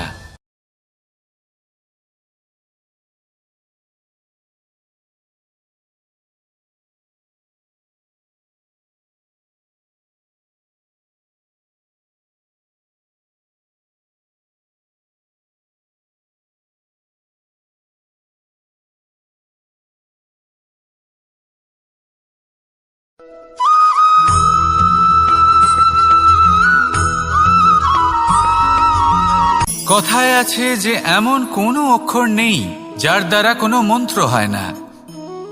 এমন কোনো বনস্পতি নেই যা নিজেই একটা ঔষধি নয়। পৃথিবীর এমন কোনো ব্যক্তি নেই যার মধ্যে কোনো যোগ্যতা থাকে না। শুধু প্রয়োজন হলো যে ব্যক্তিকে আমরা খুঁজে চলেছি তাকে সঠিকভাবে চিনে নেওয়া। যদি তার যোগ্যতা, তার বিশেষত্ব আমরা বুঝতেই না পারি তাহলে আর লাভ কি রইল? এই সংসারে এমন অনেক ব্যক্তি রয়েছেন যারা ছোট ছোট অসফলতার কারণে আপনাকে এটা বলে দেবে যে আপনি কোনো কাজের নন, আপনি হলেন মূর্খ, আপনি কিছুই করতে পারবেন না। এইসব কথায় কখনোই বিশ্বাস করবেন না। কারণ আপনি এবং প্রত্যেকটি জীব এই পরমাত্মা এবং এই প্রকৃতির সৃষ্টি যা অত্যন্ত বিশেষ। যদি আপনাকে উদাহরণ দিই তাহলে একদিকে আছে তরোয়াল, একটা বড় লম্বা তরোয়াল যার দ্বারা যুদ্ধ করা যায়, জয়লাভ করা যায়। আর অন্যদিকে রয়েছে একটা ছোট্ট সূচ। কিন্তু যে কাজ একটা ছোট্ট সূচ করতে পারে তা একটা তরোয়াল দ্বারা সম্ভব নয়। এর অর্থ হলো এটাই যে প্রত্যেকটা রচনা অত্যন্ত অমূল্য এবং অত্যন্ত বিশেষ হয়। তাহলে বিশ্বাস রাখুন যে আপনি অত্যন্ত বিশেষ একজন। আর প্রেমের সাথে বলুন, রাধা রাধা।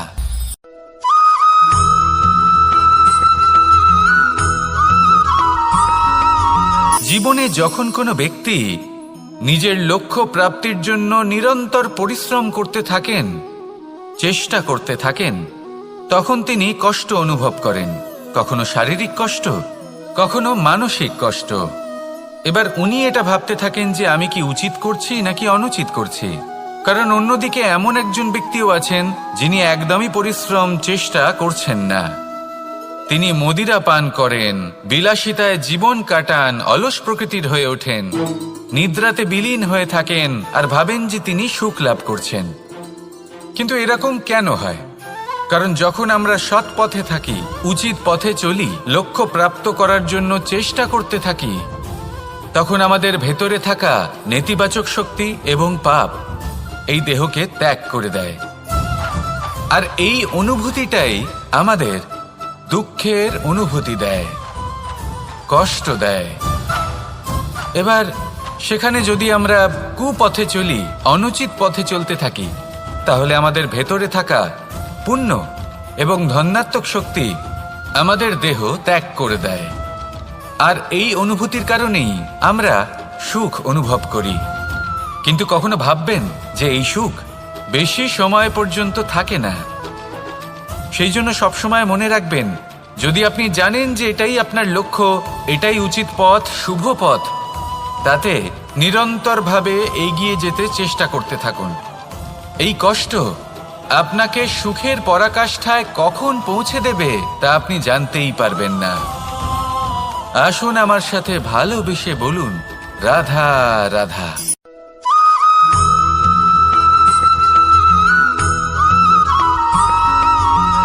এই দড়িটা দেখুন, ছোট ছোট রেশম দ্বারা তৈরি। এটা সরু সুতো দ্বারা তৈরি হয়েছে এটা, আর এ অত্যন্ত কোমলও বটে।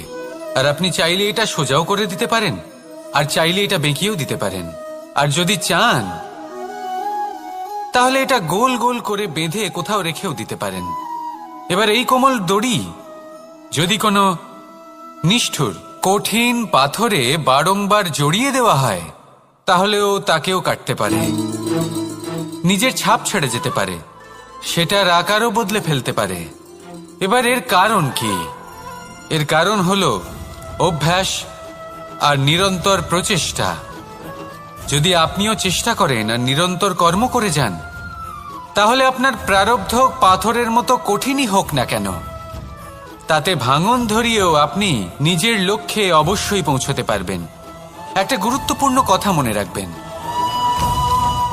সুকর্মের অভ্যাস আর নিরন্তর প্রয়াস, এই হলো সাফল্যের মন্ত্র।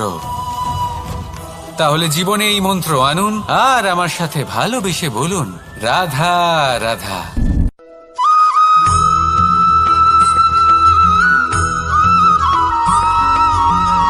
এই সংসারে কোনো বস্তু হোক বা ব্যক্তি হোক, তার একার গুরুত্ব কিন্তু খুব বেশি নয়।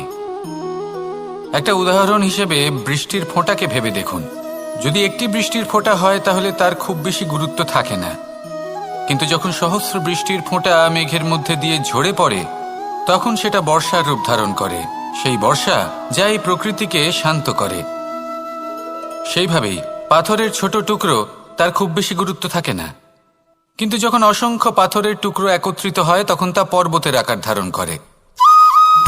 সেইভাবেই কিছু মানুষ যখন একত্রিত হন তখন তৈরি হয় পরিবার, কিছু পরিবার যখন একত্রিত হয় তখন তৈরি হয় সমাজ, যখন অনেক সংখ্যক সমাজ একত্রিত হয় তখন তৈরি হয় রাজ্য। এবার এই রাজ্যের সবথেকে গুরুত্বপূর্ণ ব্যক্তি হতে পারেন রাজা, কিন্তু তাও সেই রাজা একা কিছু করতে পারেন না। যুদ্ধ লড়ার সময় তারও নিজের সৈন্যদলকে প্রয়োজন পড়ে। কিন্তু এই সংসারে এমন একজন ব্যক্তি আছেন যিনি একাই সব কাজ করতে থাকেন, এবং সেই ব্যক্তি হলেন মা। আমাদের জীবনে একজন পিতার ভূমিকা কিন্তু নিঃসন্দেহে অমূল্য, কিন্তু আমাদের সকলের জীবনে যে ভূমিকা একজন মায়ের তা অন্য কারোর থাকে না। একজন মা একাই সন্তানকে বড় করতে পারেন, সংস্কারী করে তুলতে পারেন, তার জন্য পরিশ্রম করেন। আর এত কিছু কাজ করার পরেও তার কাজের জন্য তিনি প্রশংসা অবশ্য পান না। উল্টে যদি সেই সন্তান অনুচিত পথে চালিত হয়, অনুচিত কর্ম করে, তখন সেই মাকেই অপবাদের পাত্র হয়ে উঠতে হয়। আমাদের জীবনে মায়ের যোগদান কতটা সেটা বুঝুন। আপনাকে বড় করে তোলার জন্য উনি কতটা পরিশ্রম করেছেন সেটা বুঝুন। আজ থেকে, এখন থেকে, এই মুহূর্ত থেকে মাকে সম্মান করতে শিখুন। যখন সময় পাবেন, যখন সুযোগ হবে, তখন তার প্রশংসা করুন, ওনারও ভালো লাগবে। আর মায়ের এই মমতার জন্য, তার এই ভূমিকার জন্য আসুন সবাই মিলে আমরা তাকে প্রণাম করি আর সকলে মিলে ভালোবেসে বলি, রাধা রাধা।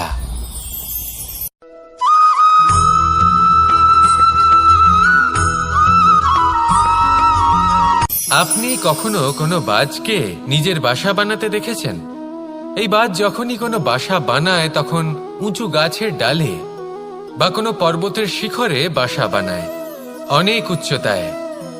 আর সেখানে তার সন্তানও জন্মগ্রহণ করে।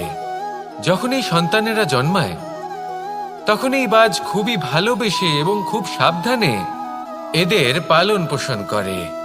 নিজের ঠোঁট দিয়ে তাদের ঠোঁটে খাবার পরিবেশন করে। কিন্তু যেই সেই সন্তানেরা হৃষ্টপুষ্ট হয়ে যায় এবং সেই কথা বাজ নিজে বুঝতে পেরে যায়, সেই বাজ নিজেই সেই বাসা ছিন্ন ভিন্ন করে দেয়। সেই সন্তান যাদের সবেমাত্র ডানা গজিয়েছে, কিভাবে উড়তে হয় তারা জানে না, সেই সন্তানগুলিকে উচ্চতা থেকে ঠেলে দেয়। সেই সন্তান প্রথমে ভয়ভীত হয়ে যায়। তারা সামনে মৃত্যুকে দেখতে পেয়ে ভয়ের কারণে তাদের ডানা ঝাপটাতে থাকে। আর সেই প্রক্রিয়াতেই সেই সন্তানগুলি উড়তে শুরু করে দেয়। এবার এই ঘটনায় আমরা কি শিক্ষা পেতে পারি? এটাই, যদি আপনি মাতা পিতা হন তাহলে নিজের সন্তানকে অবশ্যই স্নেহ করুন, কিন্তু তাদেরকে নিজের আঁচলের তলায় বেঁধে রাখবেন না। যদি আপনি চান আপনার সন্তান জীবনে উন্নতি করুক, তাহলে নিজের মুঠো থেকে তাদের স্বতন্ত্র করে দিন। এই সংসারে সংঘর্ষ করতে দিন। সেই সন্তান নিজেই বুঝতে পারবে যে জন্মের সময় পাওয়া ডানা কি করে ব্যবহার করতে হয়। আর আপনার চোখের সামনে আপনার সন্তান এই আকাশে উড়তে থাকবে। তাহলে আসুন আমার সাথে ভালোবেসে বলুন, রাধা রাধা।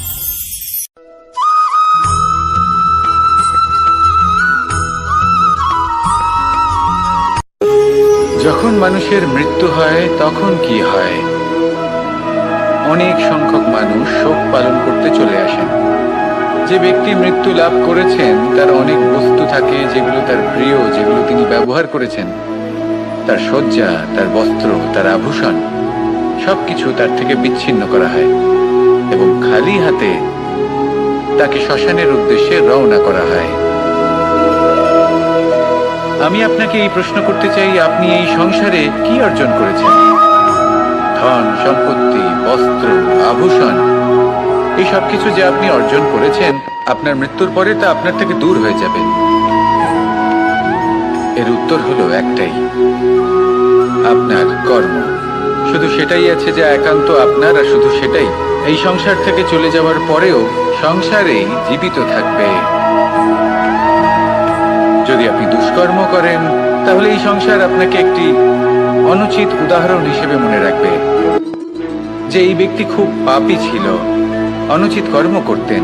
যে পথে তিনি চলেছেন সেই পথে কারোর চলা উচিত নয়।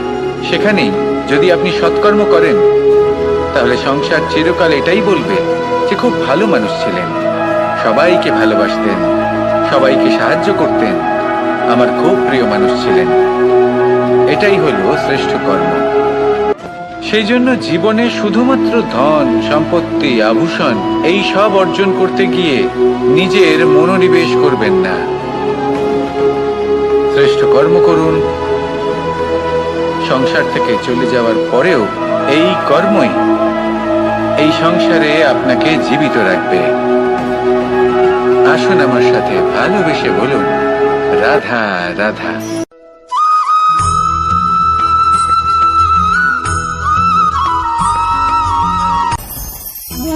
ভোজন। এবার ভোজন সংগ্রহ করার জন্য মানুষ কি না করেন, সব সময় চেষ্টা করতে থাকেন। ফসল উৎপাদনের জন্য অনেক পরিশ্রম করতে থাকেন, কিন্তু অনেক সময় অনেক পরিশ্রম করার পরেও ফসল ভালো উৎপাদন হয় না। এর কারণ কি? কারণ হলো এটাই যে আপনি পরিশ্রম হয়তো অনেক করেছেন, কিন্তু আপনার নজর তো সেই বীজের দিকে ছিলই না যা আপনি রোপণ করেছেন। সেই জন্য সব সময় কোনো বীজ রোপণ করার আগে তাকে পরখ করে দেখুন, তা অত্যন্ত আবশ্যক। আর সেইভাবেই যখনই কোনো কর্মের প্রশ্ন আসে তাহলে সেখানে শুধুমাত্র পরিশ্রম যথেষ্ট নয়। সেই কাজের প্রতি আপনার কর্তব্য কি, আপনার উদ্দেশ্য কি, সেটা জানা হলো অত্যন্ত গুরুত্বপূর্ণ। তাই কর্ম করুন, কিন্তু সেই কর্মের প্রতি আপনার যা উদ্দেশ্য তার মাহাত্ম্য বুঝতে চেষ্টা করুন। তাহলে আসুন আমার সাথে ভালোবেসে বলুন, রাধা রাধা।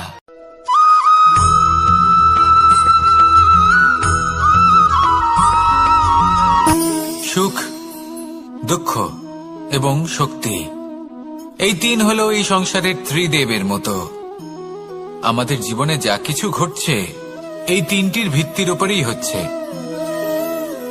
আসলে এই সংসারের একটা নিয়ম আছে, যখনই আপনি কিছু লাভ করেন এই সংসার আপনার পরীক্ষা নেয়।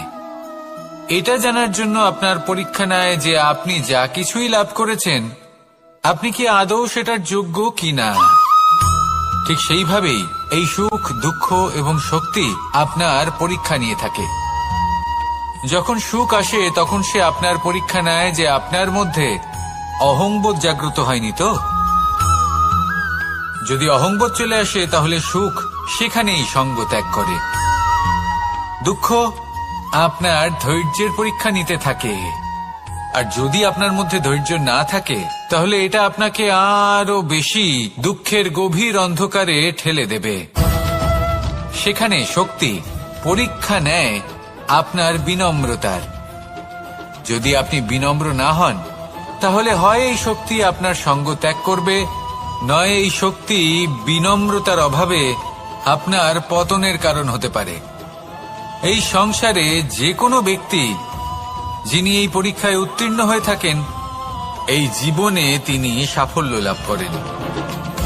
আসুন আমার সাথে ভালোবেসে বলুন, রাধা রাধা।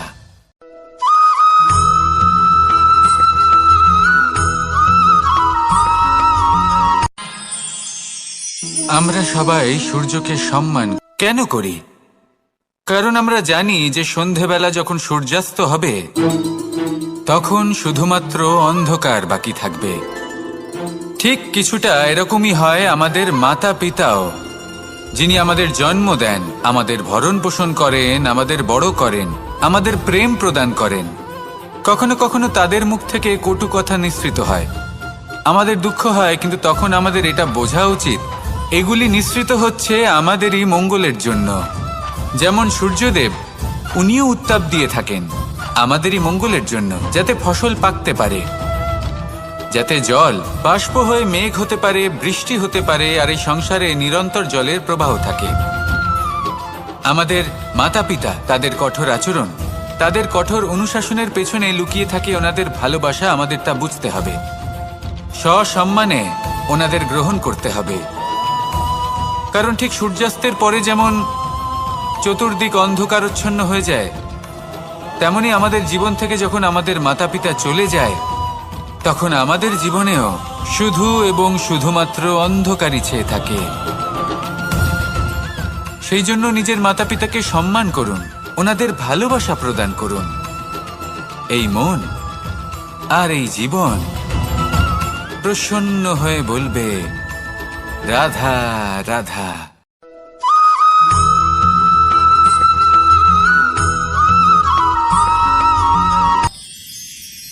মানুষ তার জীবনে দুই ধরনের পরিস্থিতিকে খুব ভয় পায়। এক, কোনো কারণবশত কারোর সামনে নত হওয়া। দুই, কোনো কারণে নিজের চরিত্র থেকে, নিজের মূল্যবোধ থেকে বিচ্যুত হওয়া। এবার কেন হয় এরকম যে কথায় কথায় কারোর সামনে নত হতে হয়? কেন বারংবার নিজের চরিত্র থেকে চ্যুত হতে হয়? এরকম কেন হয়? এটা তখনই হয় যখন আমাদের শিক্ষা এবং মূল্যবোধের অভাব থাকে। যদি মানুষের মধ্যে প্রকৃত শিক্ষা থাকে তাহলে এই সংসারে কোনো সময় এবং কারোর সামনেই নত হওয়ার কোনো প্রয়োজন নেই। যদি মানুষের মধ্যে মূল্যবোধ থাকে তাহলে তাকে নিজের মূল্যবোধ বা চরিত্র থেকে বিচ্যুত হতে হয় না, তা সে যাই হয়ে যাক না কেন। কোনো বালককে যদি জন্ম থেকেই সুশিক্ষার অধিকারী করা হয়, শিক্ষিত করা হয়, মূল্যবোধের অধিকারী করা হয়, তবে সে এই সংসারে এমন কর্ম করবে যাতে সে নিজেকে, নিজের পরিবারকে, সমগ্র সমাজকে গর্বিত করতে পারে। শিক্ষা লাভ করুন, মূল্যবোধ লাভ করুন এবং আমার সাথে ভালোবেসে বলুন, রাধা রাধা।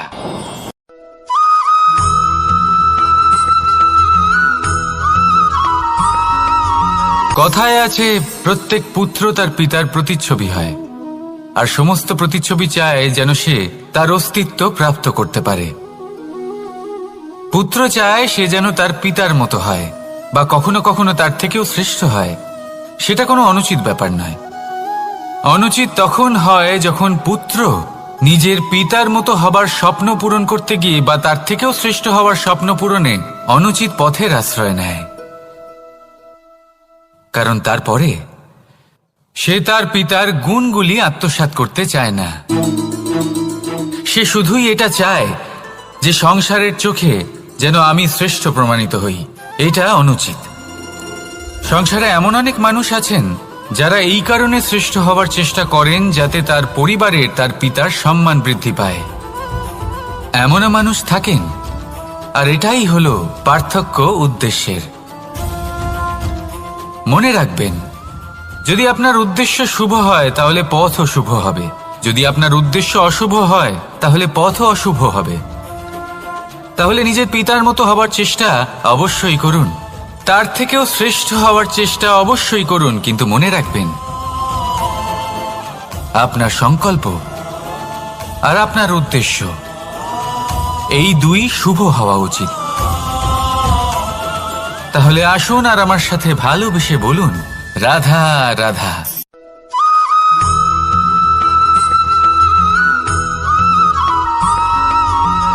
এই সংসারের সব থেকে গুরুত্বপূর্ণ তত্ত্ব কোনটা? প্রথম হলো সময়।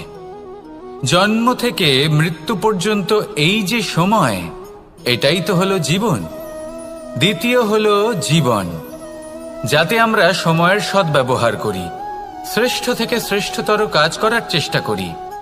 বহু বছরের এই পরম্পরা, এই সংস্কৃতিকে এগিয়ে নিয়ে যাওয়ার চেষ্টা করি। এই সংসারে আমরা অংশগ্রহণ করতে চেষ্টা করি। তৃতীয় হলো ধন, সেই ধন যা প্রত্যেক ব্যক্তি অর্জন করতে চেষ্টা করেন। এবার এই তিনটি তত্ত্বের মধ্যে একটা সামঞ্জস্য আছে, সমান ব্যাপার আছে। সে ধনই হোক বা সময় হোক বা হোক জীবন। আর সেই সমান ব্যাপার হলো যে যদি আপনি এটা গণনা করতে থাকেন তাহলে তা কমতে থাকে, যদি আপনি এটা ব্যবহার করেন তাহলে তা বাড়তে থাকে।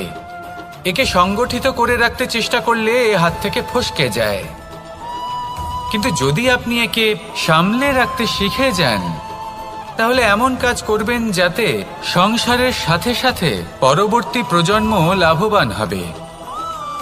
যদি কিছু শিখতে চান তাহলে সামলাতে শিখুন, গণনা করা বা সংগঠিত করা নয়।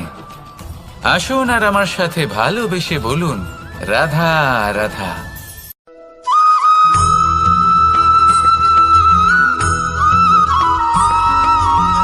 পঞ্চতত্ত্বের মধ্যে দ্বিতীয় তত্ত্ব হল ধরণী, ভূমি, যাকে আমরা ধরণী মাতা বলি। এই ধরণী ধৈর্য ধারণ করে, আর এর ওপরেই আমাদের সমগ্র সংসার নির্ভরশীল। কারণ এই ভূমি সহ্য ক্ষমতা রাখে, এর সহ্য ক্ষমতা হলো অপরিসীম।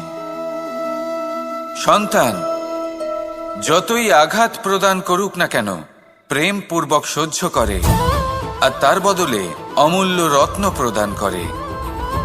সন্তান যদি হাল চালায় তাহলে তার বদলে তাকে অন্ন প্রদান করে। এটাই হলো ধরণী। এবার এর থেকে আমরা কি শিক্ষা পেতে পারি?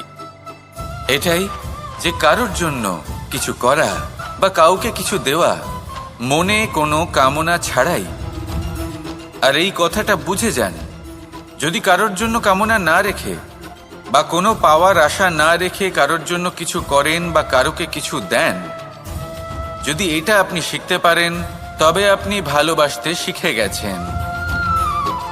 আর সেই জন্যই এই ধরিত্রীকে মাতা বলা হয়। কারণ মাতা শুধু উনি নন যিনি গর্ভে সন্তানকে ধারণ করেন, মাতা তো উনিও, যিনি জীবন বাঁচতে শেখান, যিনি জীবন বাঁচার উদাহরণ প্রদান করেন। তাহলে ধরনীর থেকে এই নিঃস্বার্থ ভাব শিখুন, নিঃস্বার্থ ভালোবাসা শিখুন, আর এই ভালোবাসার সাথেই বলুন রাধা রাধা।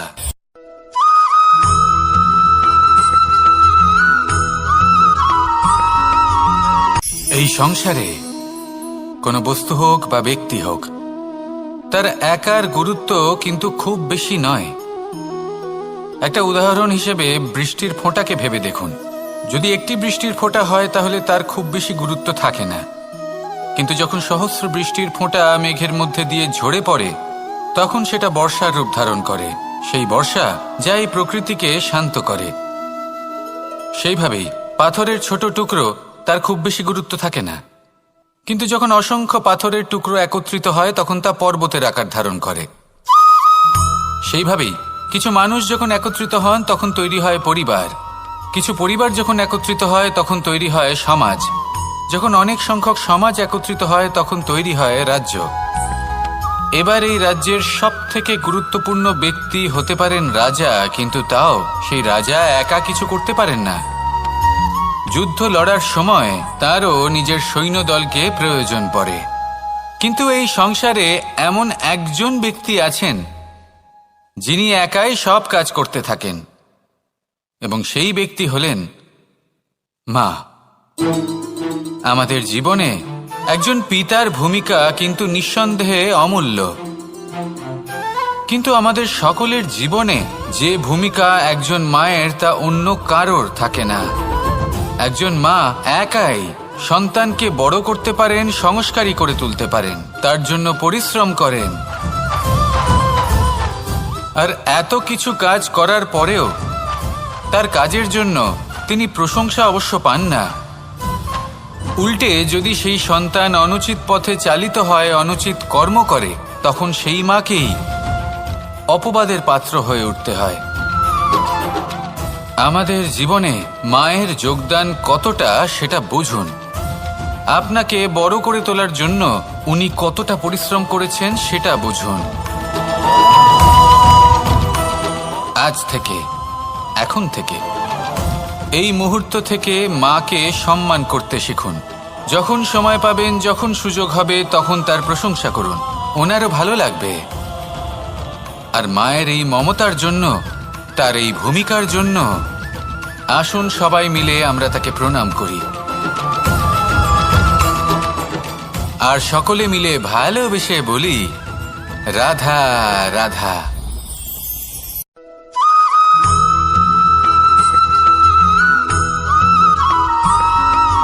মানুষের একটি সমস্যা আছে যে মানুষ সাফল্যকে মাপতে থাকেন, লক্ষ্যপ্রাপ্তিকে মাপতে থাকেন এবং তার তুলনা করতে থাকেন যে ও এত কিছু পেল আর আমি পেলাম না, ওর কাছে এত কিছু আছে কিন্তু আমার কাছে নেই। এই তুলনা করার জন্য ওনারা দুঃখী হয়ে পড়েন, নিরাশ হয়ে পড়েন। তাই আমি একটা প্রশ্ন করছি যে এটা কি উচিত? এই সংসারে আপনি কি নিয়ে তুলনা করবেন, যেখানে সূর্যদেব চন্দ্রমা দুজনেই আছেন, দুজনেই হলেন বিশেষ, দুজনেই নিজ নিজ সময়ে উদিত হন। এদের মধ্যে একজন না থাকলে তাহলে আমাদের জীবন কঠিন হয়ে পড়বে। ঠিক সেইভাবেই আপনি যদি একটা বড় রেখা অঙ্কন করেন, তুলনা করার জন্য আপনার এটা মনে হতে পারে যদি আপনি যুদ্ধ করতে চান আপনার তলোয়ারের প্রয়োজন পড়বে, যদি বস্ত্র তৈরি করতে চান এত বড় তলোয়ার দিয়ে কিছুই হবে না, তখন প্রয়োজন পড়বে একটা ছোট্ট সূচের। তাই তুলনা করবেন না, না নিজেকে ছোট মনে করবেন, না অন্য কাউকে। সবার সাথে সহযোগিতা করুন, আর যদি তুলনা করতেই হয় নিজের সাথে করুন, যে কাল আমি কেমন ব্যক্তি ছিলাম, আজ কি তার থেকে শ্রেষ্ঠ হয়ে উঠতে পেরেছি। ভেবে দেখুন ভবিষ্যতে গিয়ে আপনি কতটা শ্রেষ্ঠ ব্যক্তি হতে পারেন। আসুন আমার সাথে ভালোবেসে বলুন রাধা রাধা।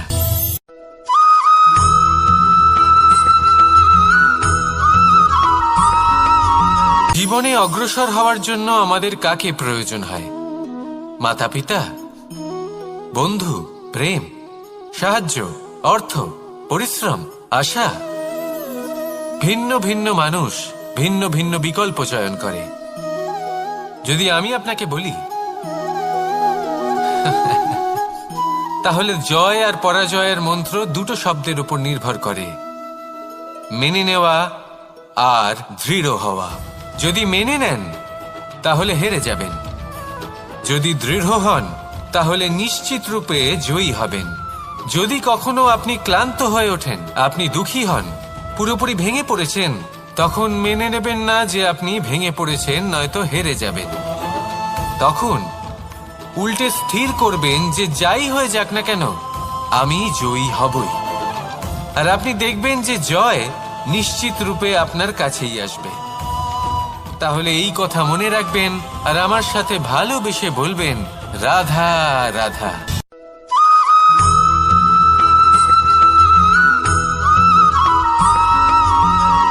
মানুষ ভাবেন যে ধন অর্জন করা হলো অত্যন্ত গুরুত্বপূর্ণ। তিনি আজীবন ধন অর্জন করতে থাকেন, ধন অর্জন করার চেষ্টা করতে থাকেন। সে যাই হয়ে যাক না কেন পরিশ্রম করতে থাকেন। স্বাস্থ্যের দিকে নজর দেন না, না উচিত সময় খাবার খান, না উচিত সময় ঘুমোতে যান, না পর্যাপ্ত সময় পর্যন্ত ঘুমন, কিছুই না। ধন অর্জন করতেই থাকেন, করতেই থাকেন। আর কিছু সময় পরে যখন তিনি অসংখ্য ধন লাভ করে ফেলেন, তখন তার সাথে ওনার শরীরে অনেক রোগ বাসা বাঁধে।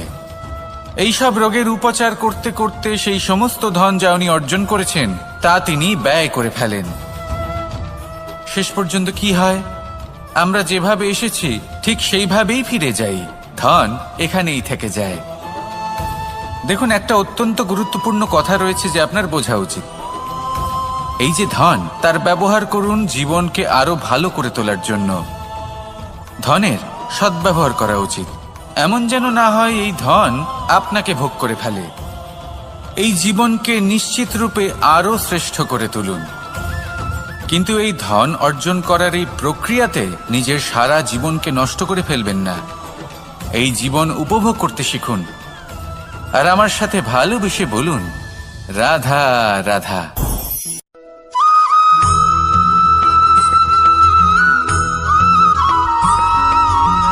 পঞ্চতত্ত্বের মধ্যে দ্বিতীয় তত্ত্ব হল ধরণী, ভূমি, যাকে আমরা ধরণী মাতা বলি।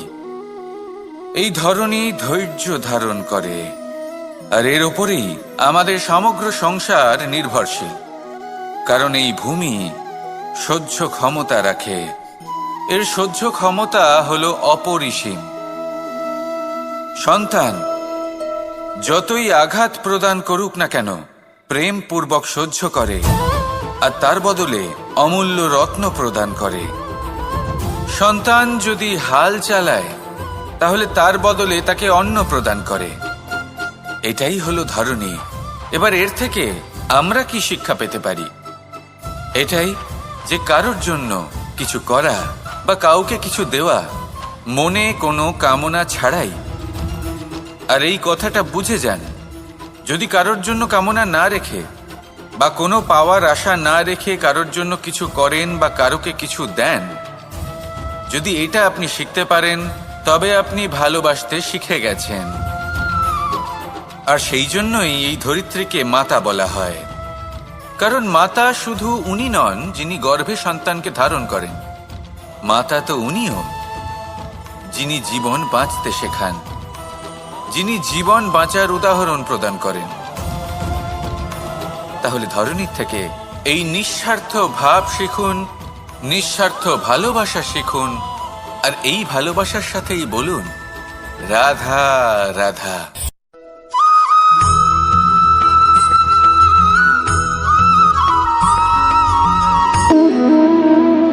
সম্পর্ক হলো আমাদের জীবনের একটি আধার। কিছু সম্পর্ক এমন যে আমরা জন্মসূত্রে লাভ করি, যেমন পরিবার, মা, বাবা। কিছু সম্পর্ক আছে যে আমরা জীবনে অর্জন করে থাকি, তা সে প্রেমের হোক, স্নেহের হোক বা বন্ধুত্বের।